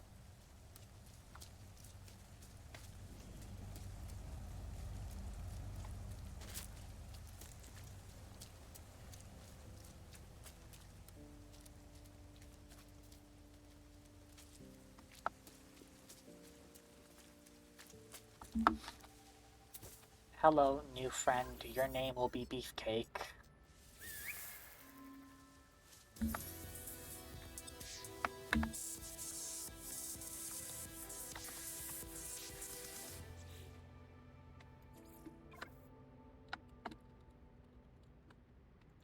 Yep, Beefcake.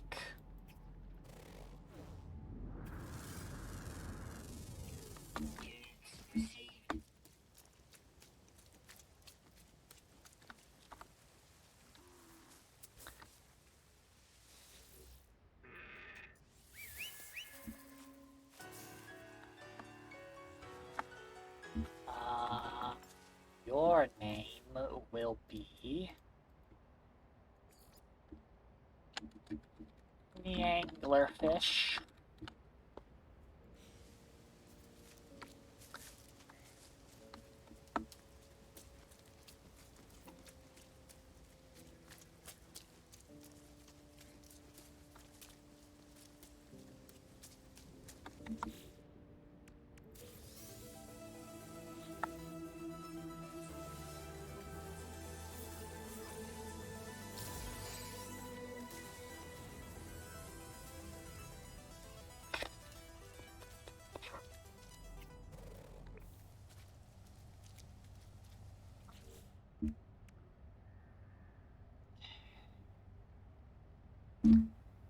to learn some Gek words.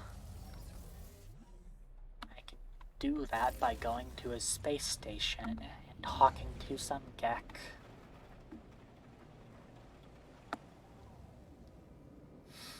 I also need to remember to mine some meteors because I'm almost out of tritium for my pulse engine.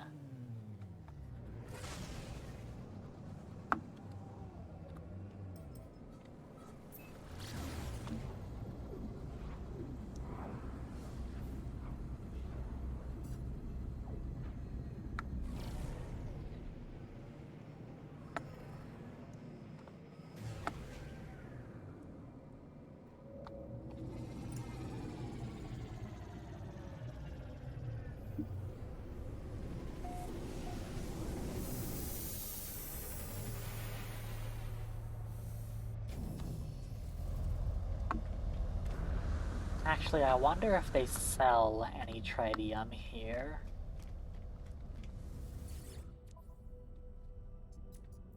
Oh, they do. That's useful.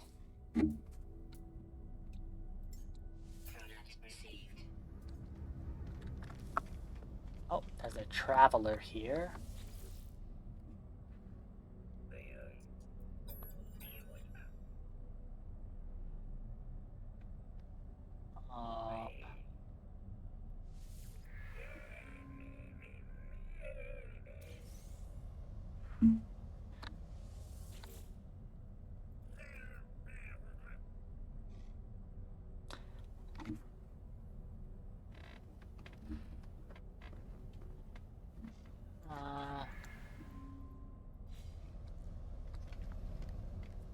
I actually don't think I need any portal glyphs right now. Because you just get glyphs at the end of an expedition. Give me some words. You know what? I might have to learn your words later too, so I might as well get it done while I can.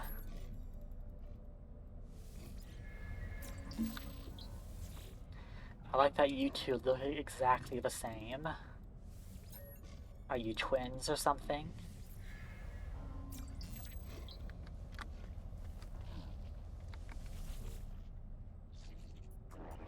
I don't need a guy in my base. I want you to go away.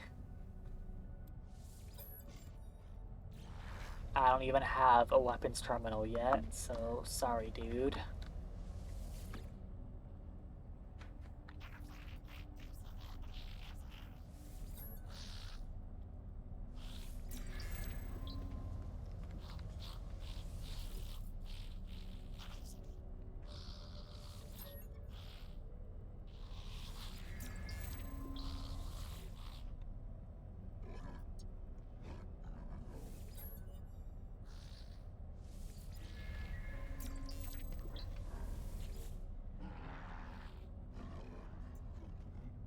Yeah, this is how you normally learn language in this game.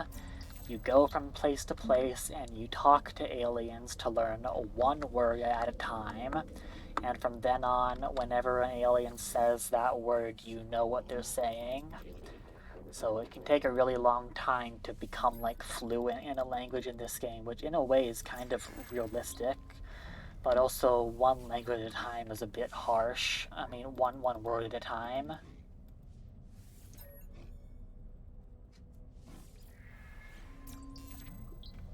You can also get translators, which will translate some of the words for you. But if the translator translates a word, you don't actually learn what it means. So it's a way to understand what characters are saying easier, but it could also hinder your ability to actually learn the language and like add words to your dictionary and shit.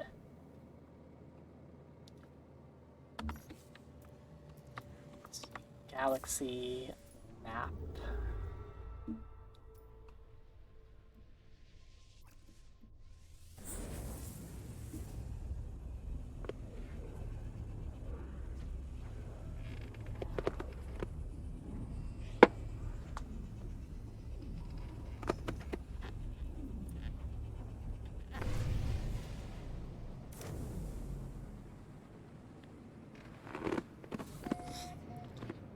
now in the Mitsumamu system, or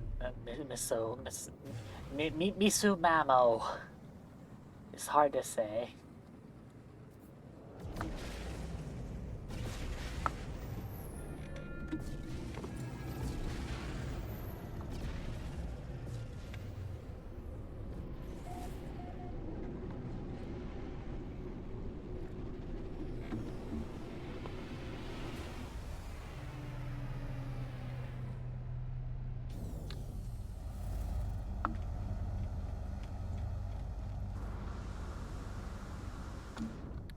Aha, there's Korvax in this system.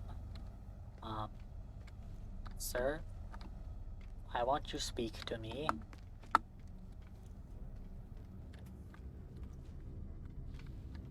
Why are they all broken? I can't talk to them. Oh, this guy can.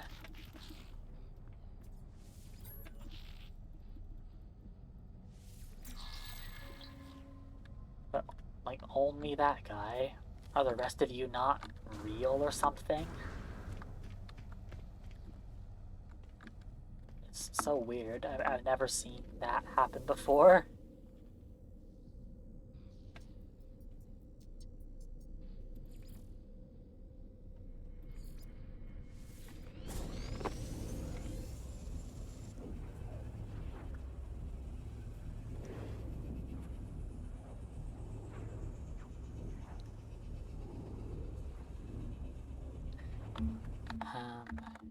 Do I have anything else to talk about, or have I expended all of my conversation topics? I'm pretty sure I have.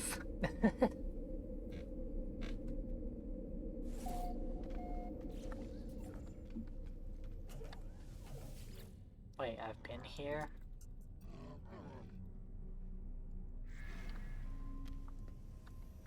Since when? I don't remember coming here and talking to you people.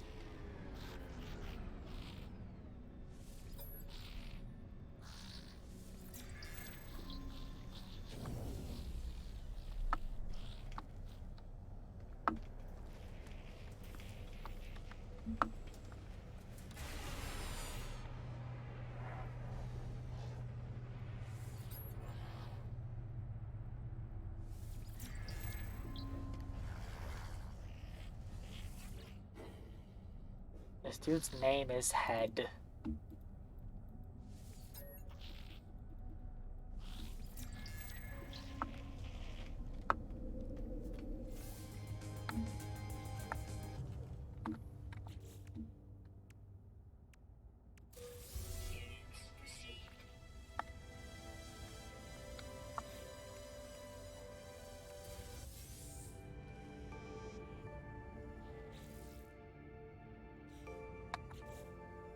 Here's that translator I was talking about. So this will record and parse conversations, blah blah blah. It'll let me translate 3 words, but I won't be able to learn those words.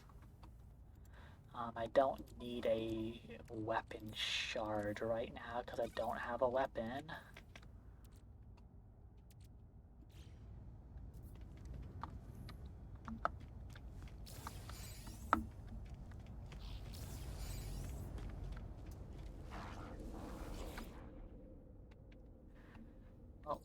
Going back to the Misumamo space station.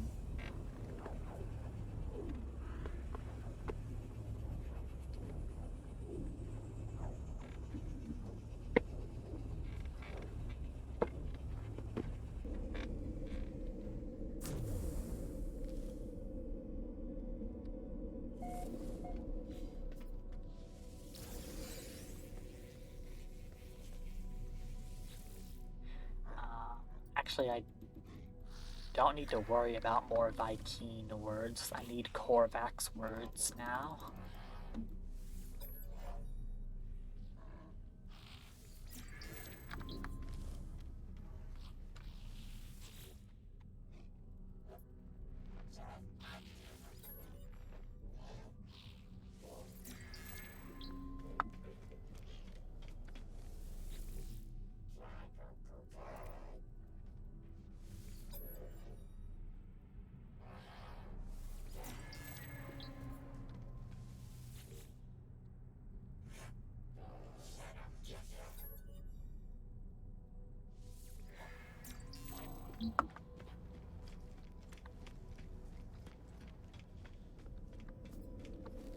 Are there no more Korvax to speak to in here? Sad. Yeah,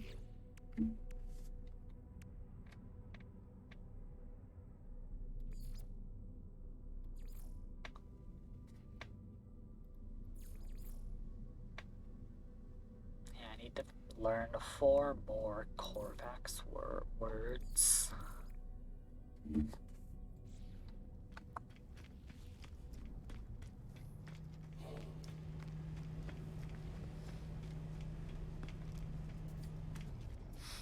You know, I've never actually tried how far can you run. What the fuck just happened to this spaceship? You all saw that, right? It came out of the floor. Hello? And it's now... Oh, what? Ah!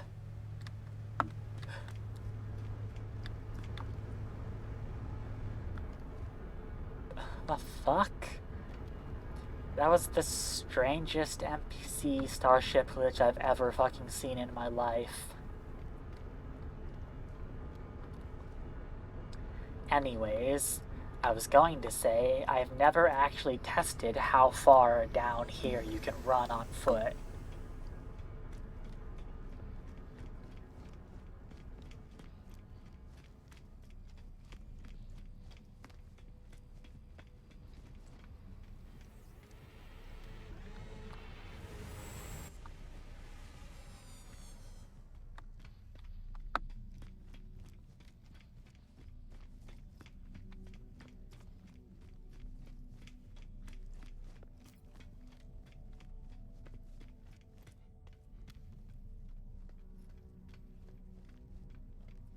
I'm running a pretty far way.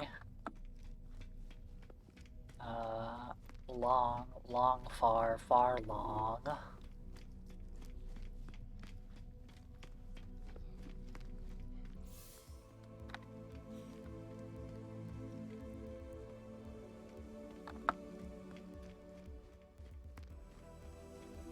I just want to know, can I just like walk out into space? It'll probably kill me if I can.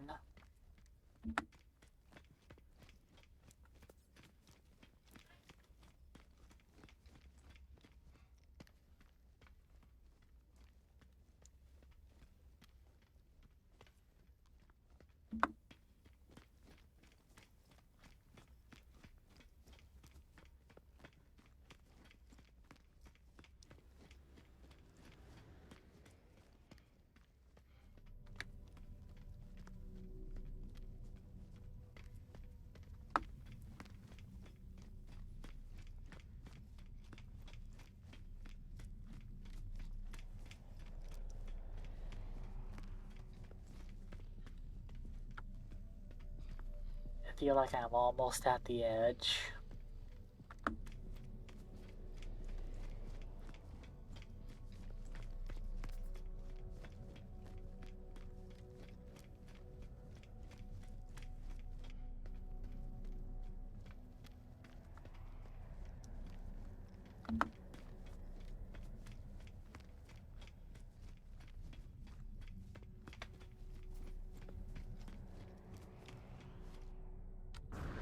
Aw, man. So I can run all the way down the runway, but at the end there's an invisible wall. Sad.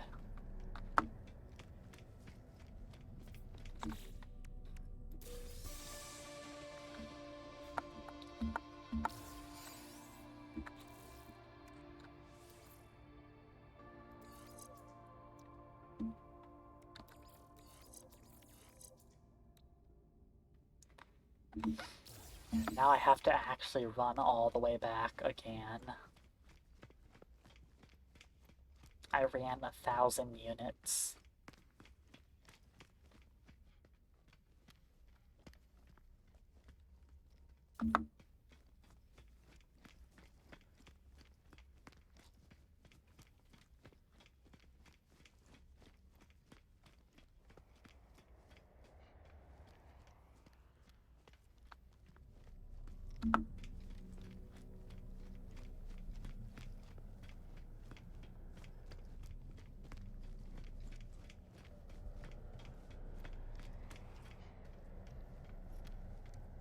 You know, I'm just going for my morning jog around the entire space station.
Note to self, don't bother running down the runway of a space station because you can just run 1,000 units for actually no reason.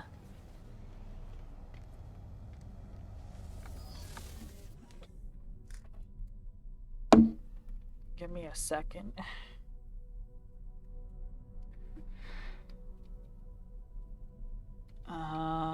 You know what?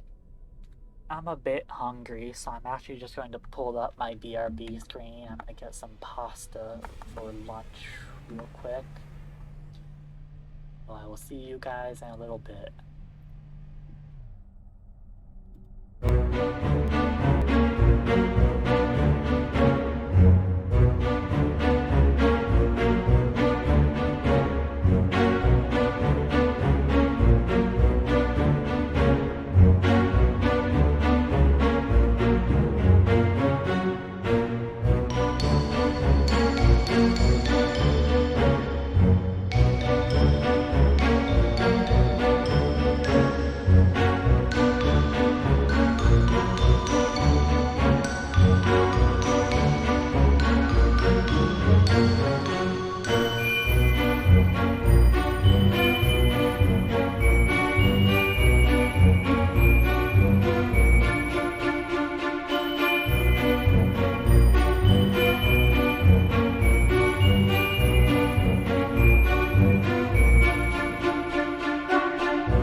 I just wanted to say welcome in level 1 cleric. We were on BRB because I am taking a break in the middle of stream. I'm going to be eating some food real quick. So I'm going to go back to eating my pasta, and we should be ready to resume in like 10-15 minutes. So everybody enjoy yourselves farting around on the internet until I come back, because I know you're all dying to see me.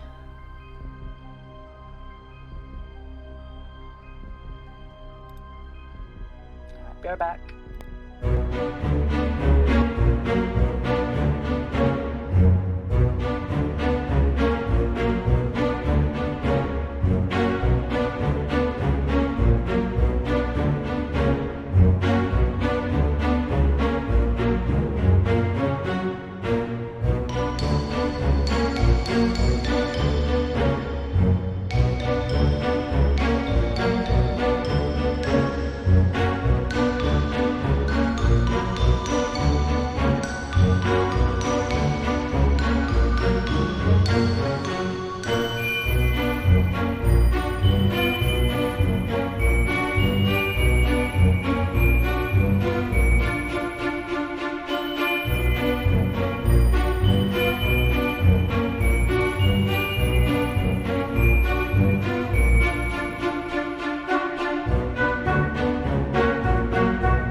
Okay. Hello, everybody. We are back.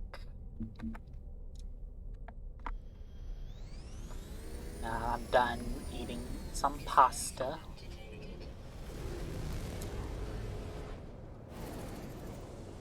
What distress signal did the game just talk about? I think it was probably the derelict freighter, whatever. Not my problem.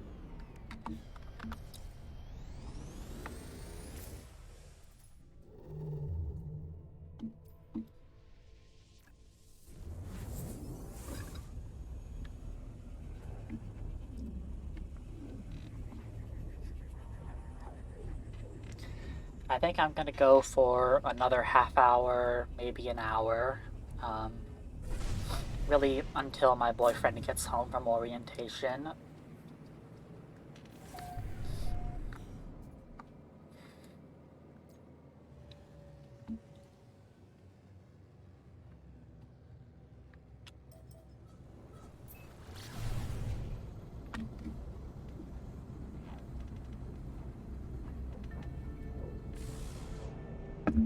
Aw, man, I ran out of tritium, but that's okay, I bought some. Technology recharge.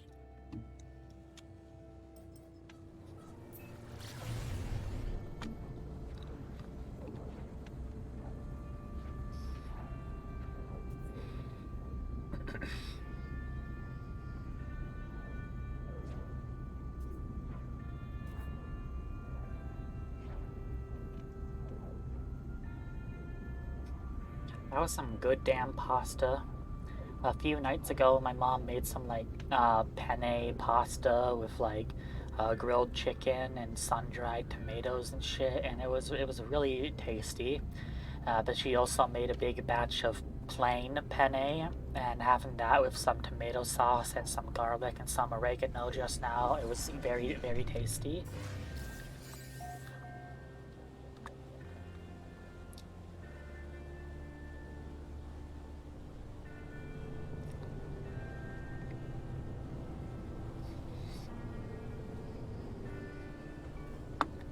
Shit, that's a mountain.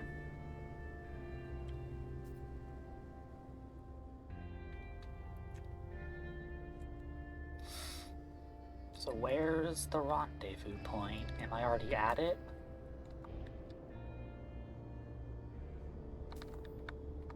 I seem to have nowhere to land. There we go.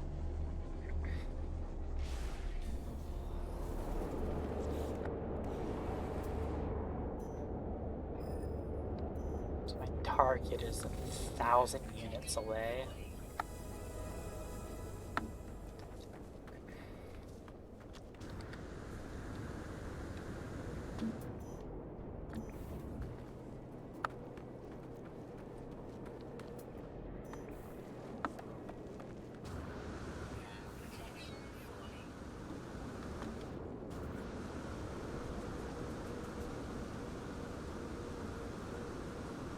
Oh, thank God there's somebody's base right here.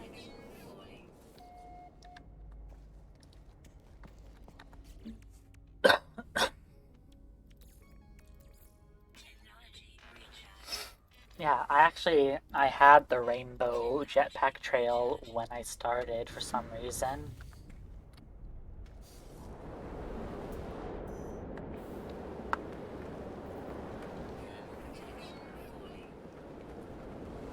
What does that say? Damn it, fucking focus on it. There we go. I can see through the sandstorm there appears to be a planetary archive over there, which is probably where I'm heading.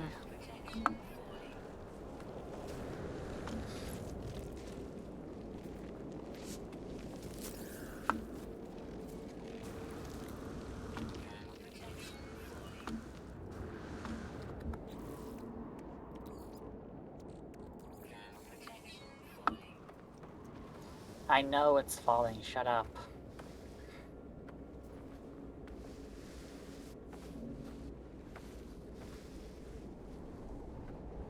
Could you slide downhill a little faster, maybe?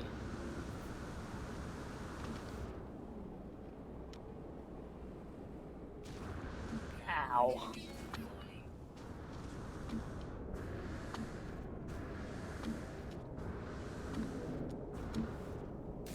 Critical damage taken. Technology recharge.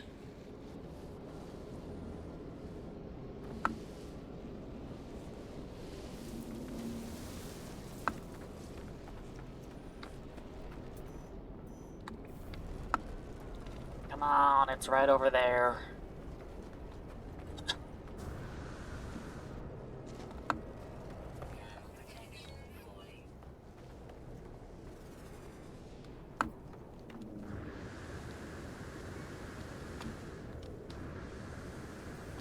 Thermal protection falling. Technology recharging. This planet sucks.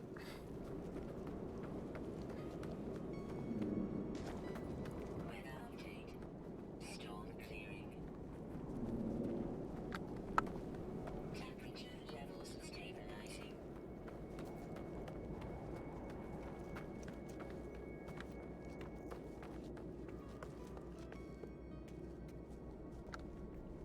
Extreme night temperature detected.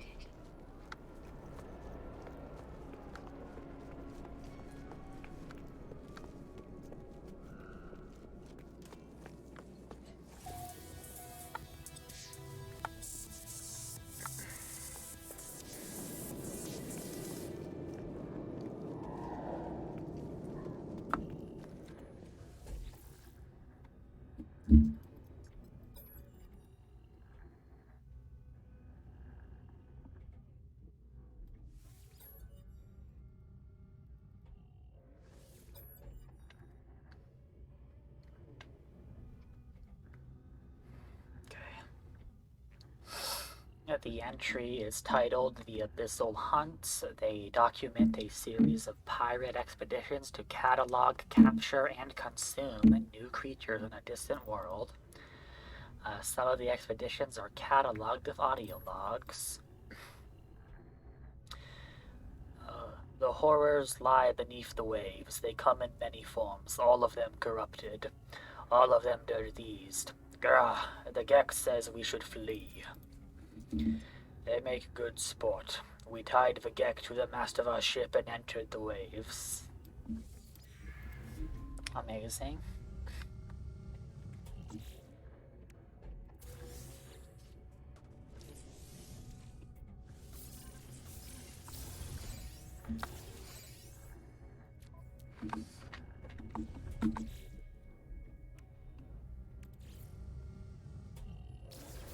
Alright.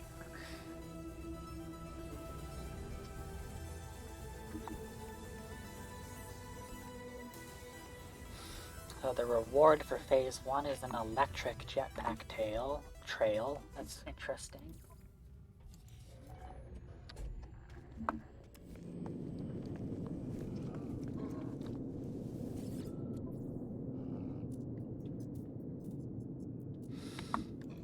I think I need more carbon because I'm gonna.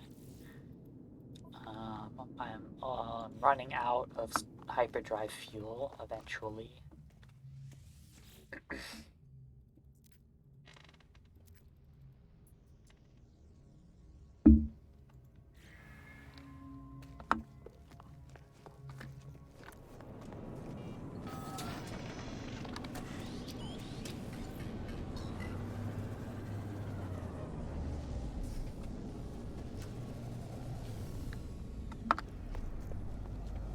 Alright, I called my spaceship to me.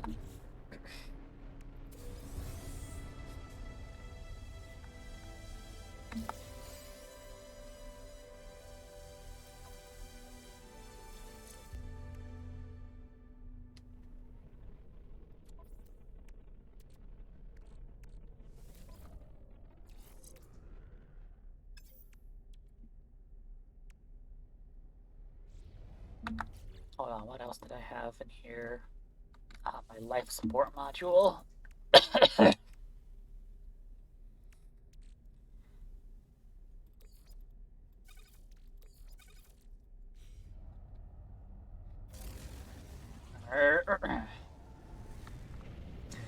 now I need to get to the second rendezvous point, which requires more jumps.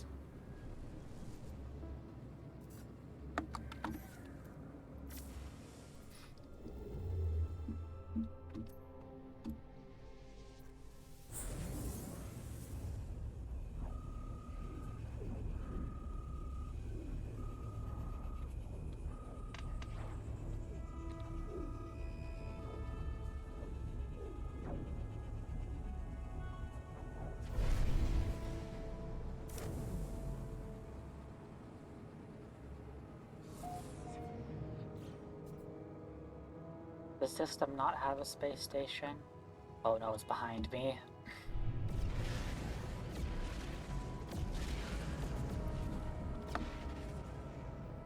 Alright, how many nanites do I have? I actually have enough.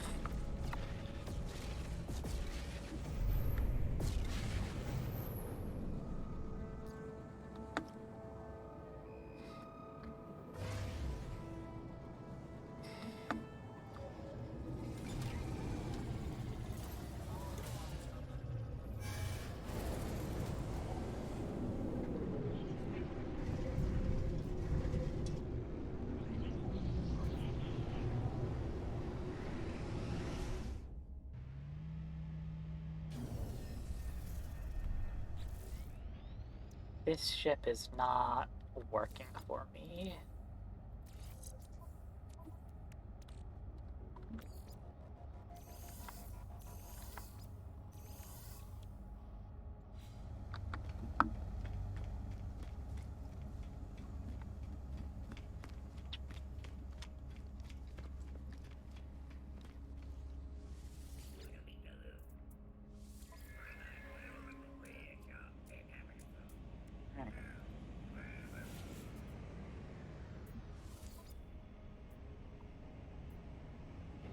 I can now exchange my spaceship for the Utopia speeder, which is objectively better in every way.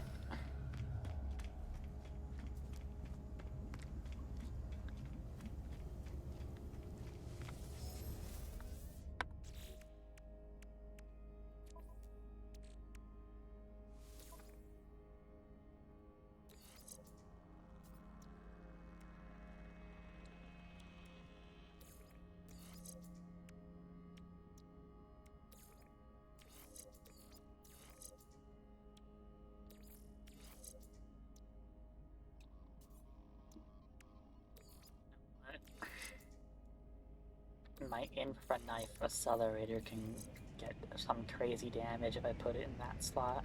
Yeah.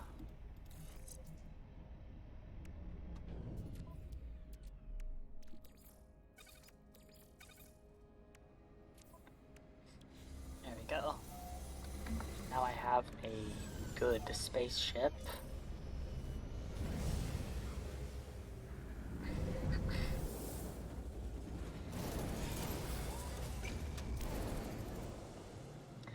I'm honestly so glad I did Expedition 9, because forever now I just have this awesome spaceship that's really good.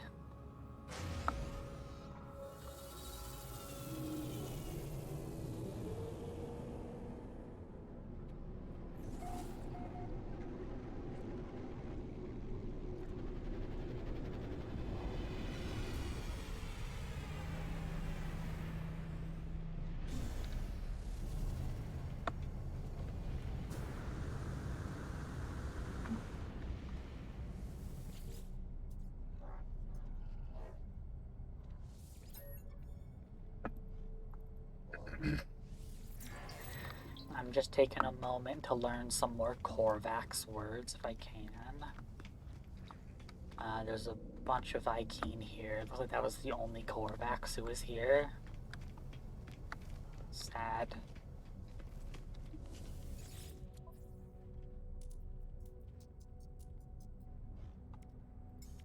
Product received.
So much spaceship violence.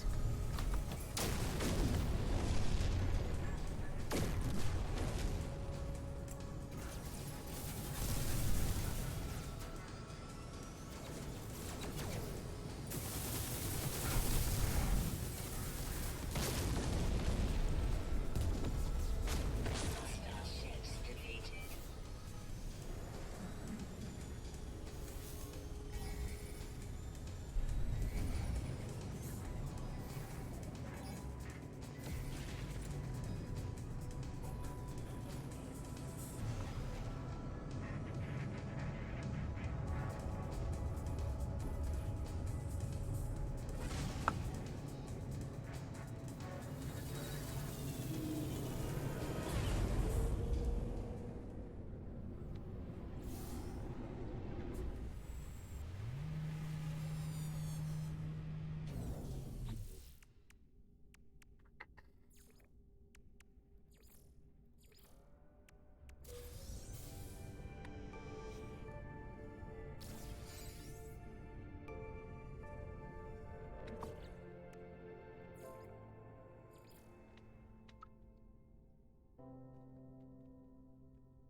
I need to find some asteroids.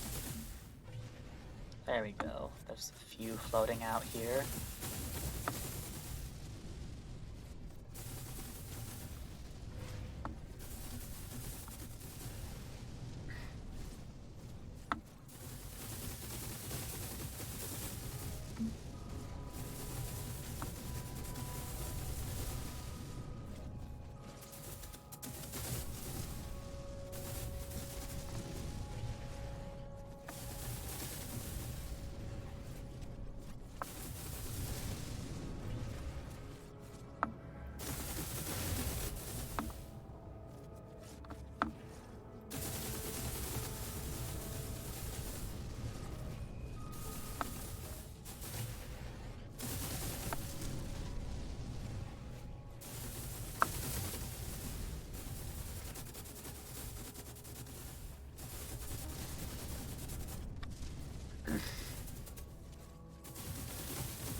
I'm just mining asteroids for resources, and also because of one of the expedition rewards that I just got.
You know what? I've never noticed that outlaw stations have these, like, dead sentinel, mechs in them.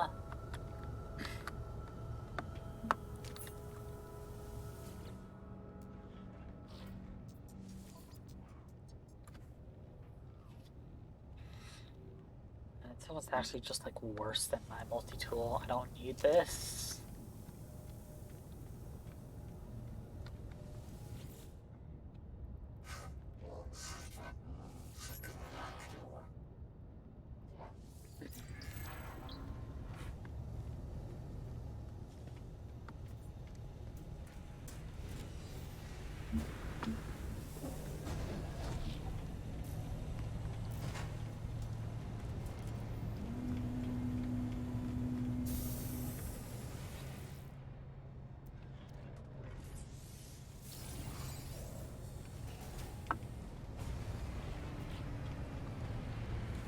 Do you guys think it would be at all interesting for me to stream Town of Salem? Because I've been playing a lot of that game recently, but it's really a lot of like a text-based game, so I'd have to spend a lot of time like explaining what's happening in the game and shit. I feel like it's a fun game to play, but not really fun to watch because you don't understand what's happening, and it's like all in text anyways. Where's my speeder?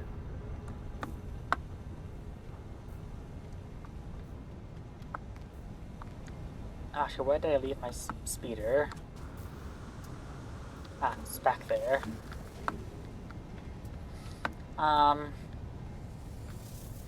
Yeah, maybe, honey. The Town of Salem community is like a bit toxic, but it's rare that you see somebody actually like saying slurs and stuff, because they will ban you for that kind of stuff. You mostly just people being a bit mean.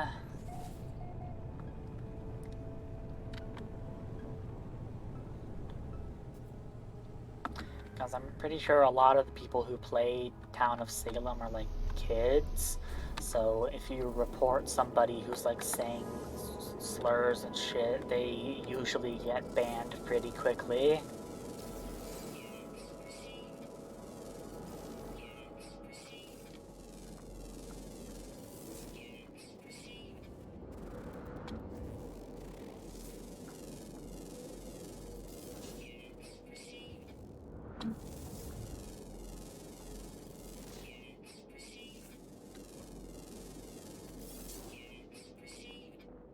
I'm also kind of interested in streaming traders in Salem, but I need to get a group of friends together to play it, because it's a free game, but it works like Among Us, where you have to have like a private room and a room code, and because it's not nearly as popular as Among Us, the game community is kind of completely dead.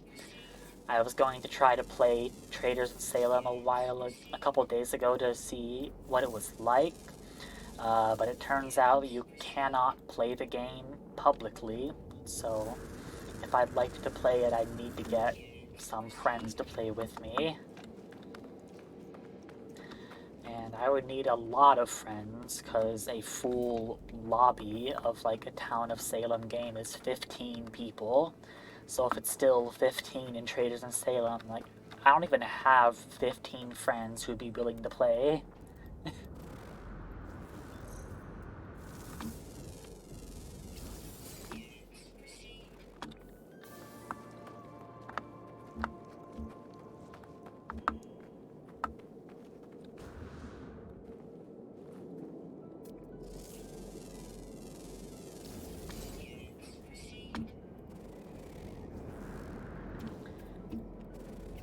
The hardest part would probably just be scheduling, because the game is free, so everyone would be like, well, the game is free, but is there a single day and time we all can play it at? So Traders in Salem is probably not something that's going to end up happening.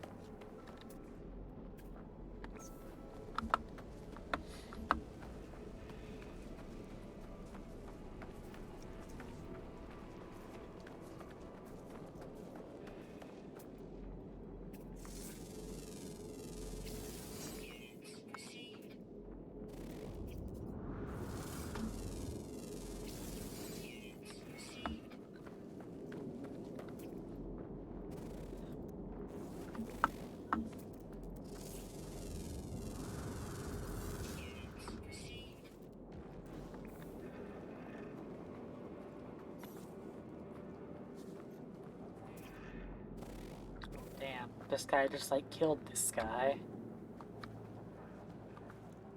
Nature is beautiful.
How much more do I need to do to complete phase 2?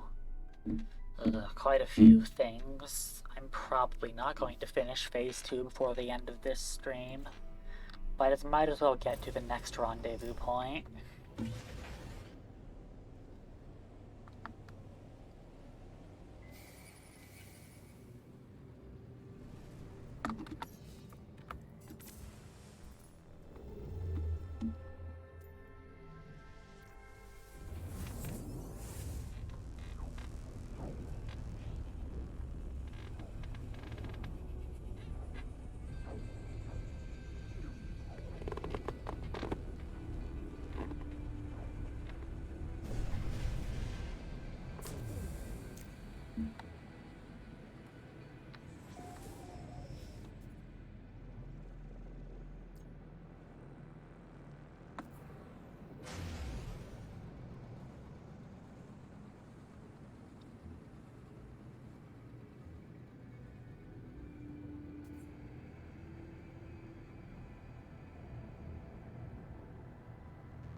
Oh, I got a personal refiner Mark II blueprint.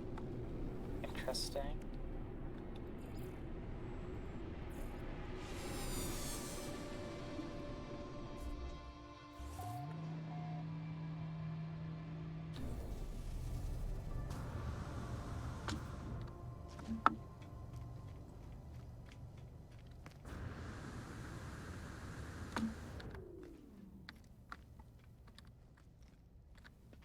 There's just Gek here.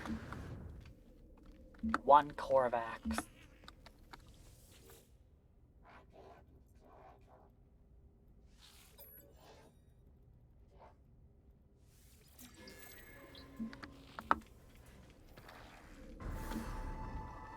Oh, there we go. That was the one I needed, I guess.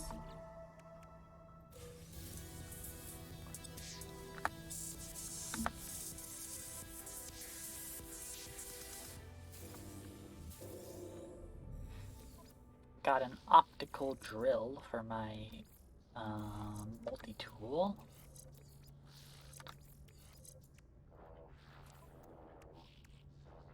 And a neutron cannon. I don't need that.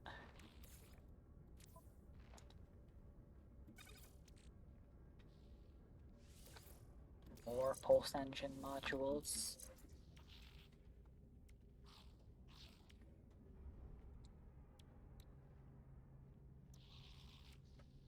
I really don't think I need either of these.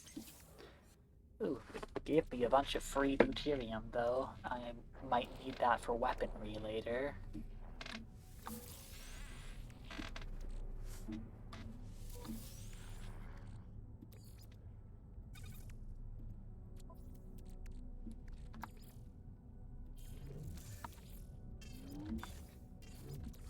There's a bunch of shit in my inventory that I don't like really need.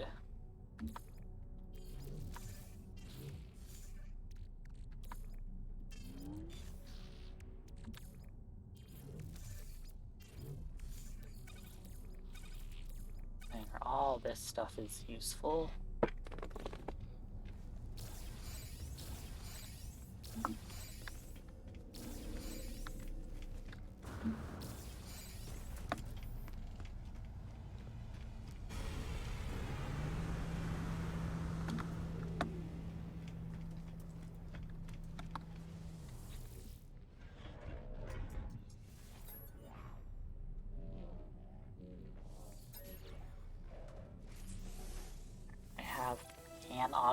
location for my spaceship's inventory.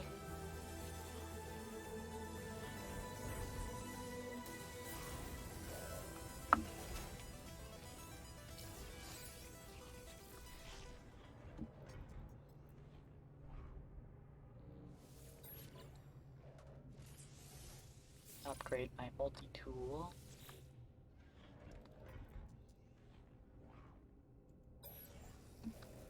Actually, what multi-tool do you have for sale here? It has a good damage potential. I will use this as a weapon if I could afford it.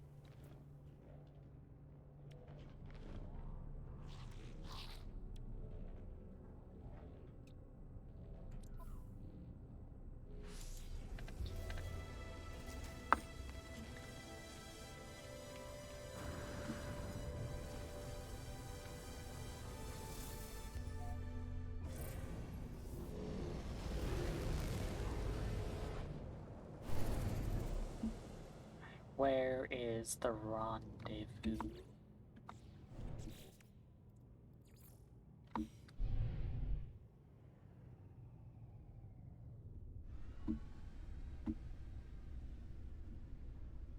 Actually, where is it?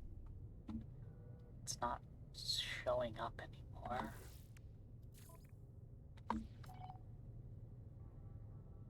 There it is.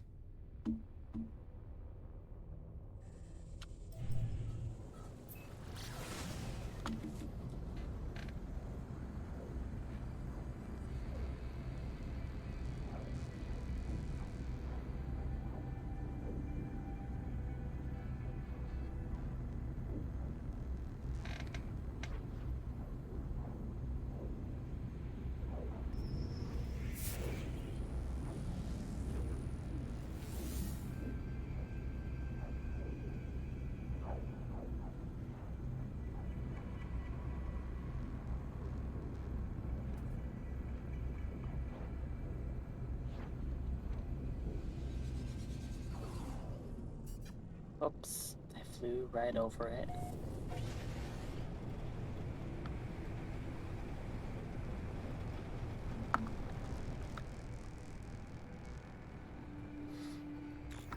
For a rendezvous point, I'm looking for some sort of building.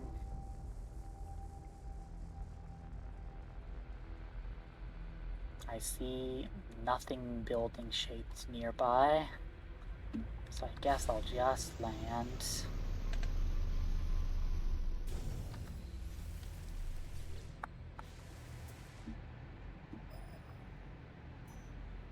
The building shaped thing is nearly 2,000 units that way.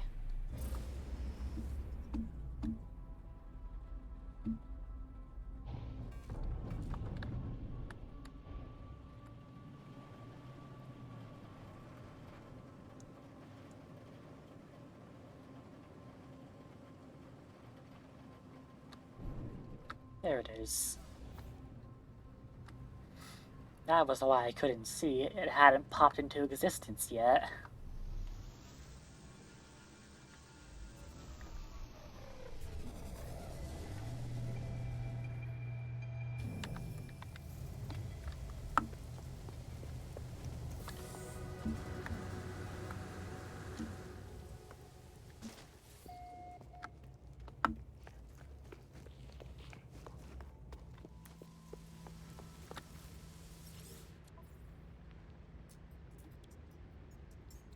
Product received.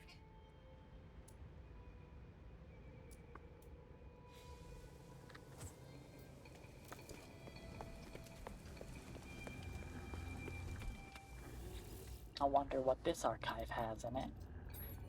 The Gek archive. Let's put in trader as the word. Yep. The archive selects the fragments of Gelivub, the diary of a famous Gek farmer from the 5th Low Recession era.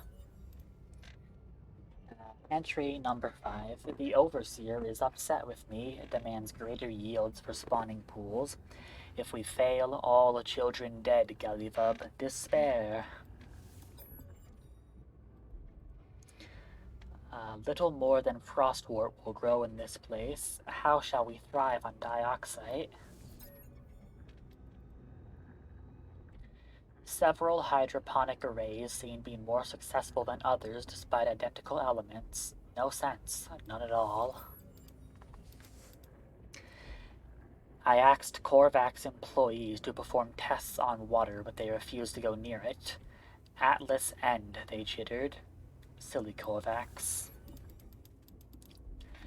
I have saved us. The water is the key. There is a lake, sings songs. Vibrations linger. I am overseer now. We will export this sound to other worlds. There is even talk of elevation.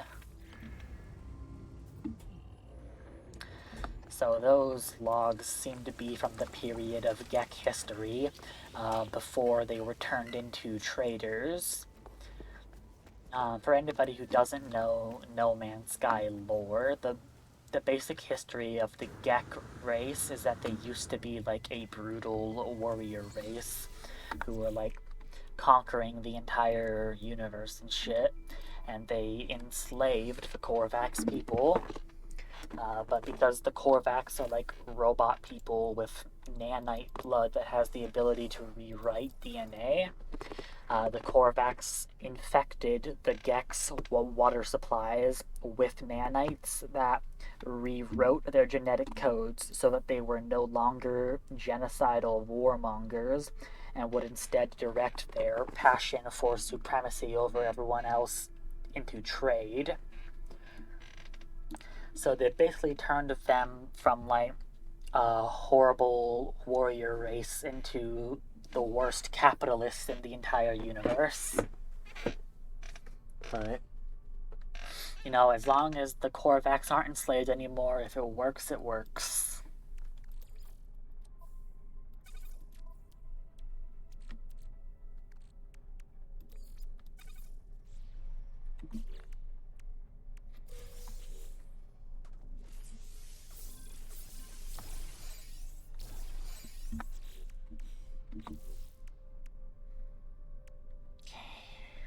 I don't know where to get storm crystals from.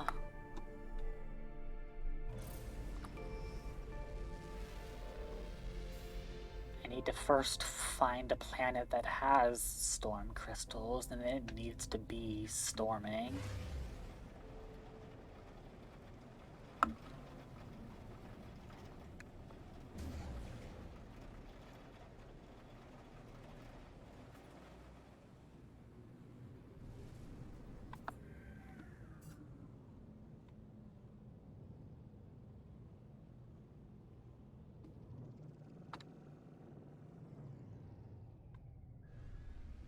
Is this the only planet in this system? What the heck? No, there's a bunch of them. So why can't I see any of them in the sky?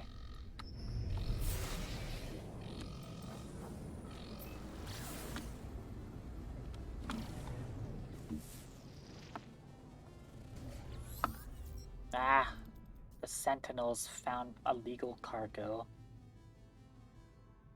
Whatever, I don't actually care about it.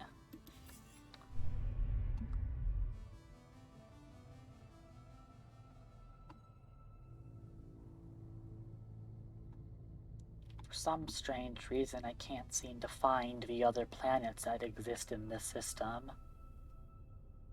Are they like all behind this planet?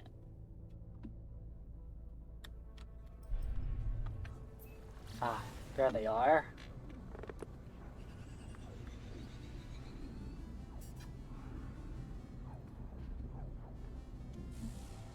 One of you has to have storm crystals on you.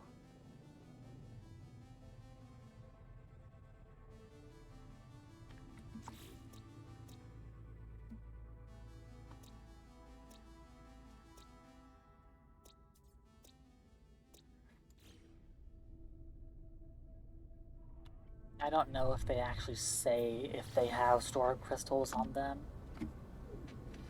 It's getting close to the end of my stream anyways, so I think I'm just going to go to the space station and call it here.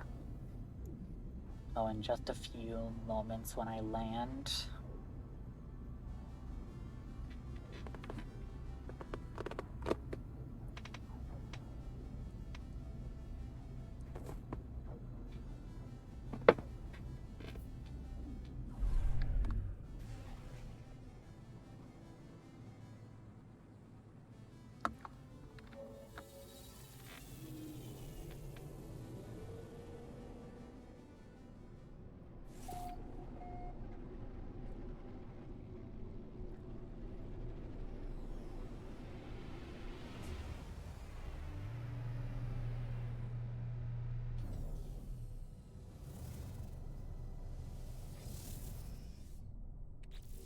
Okay, my game is saved.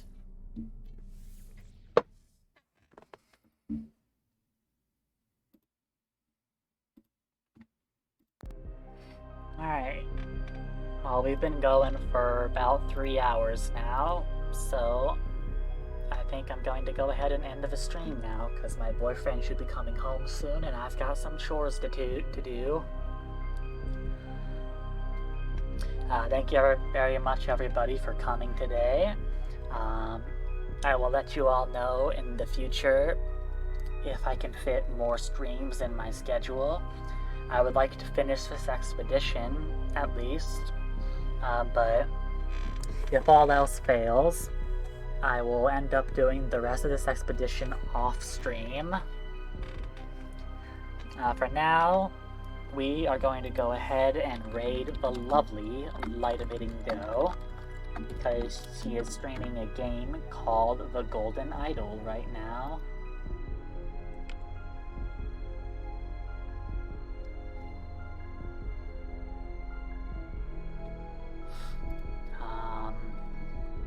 Hold up a moment. Having some technical difficulties.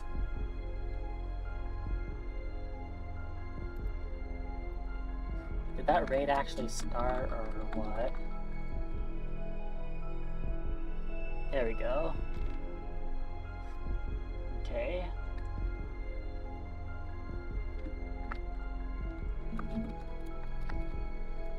Trick or treat, give us something good to eat.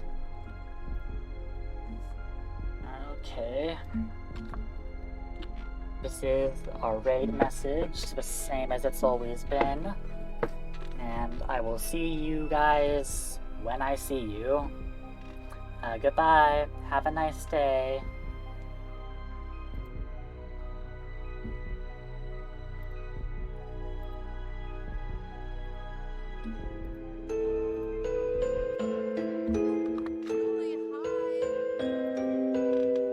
Hello, welcome in. Thank you for the raid. Hello, how are you?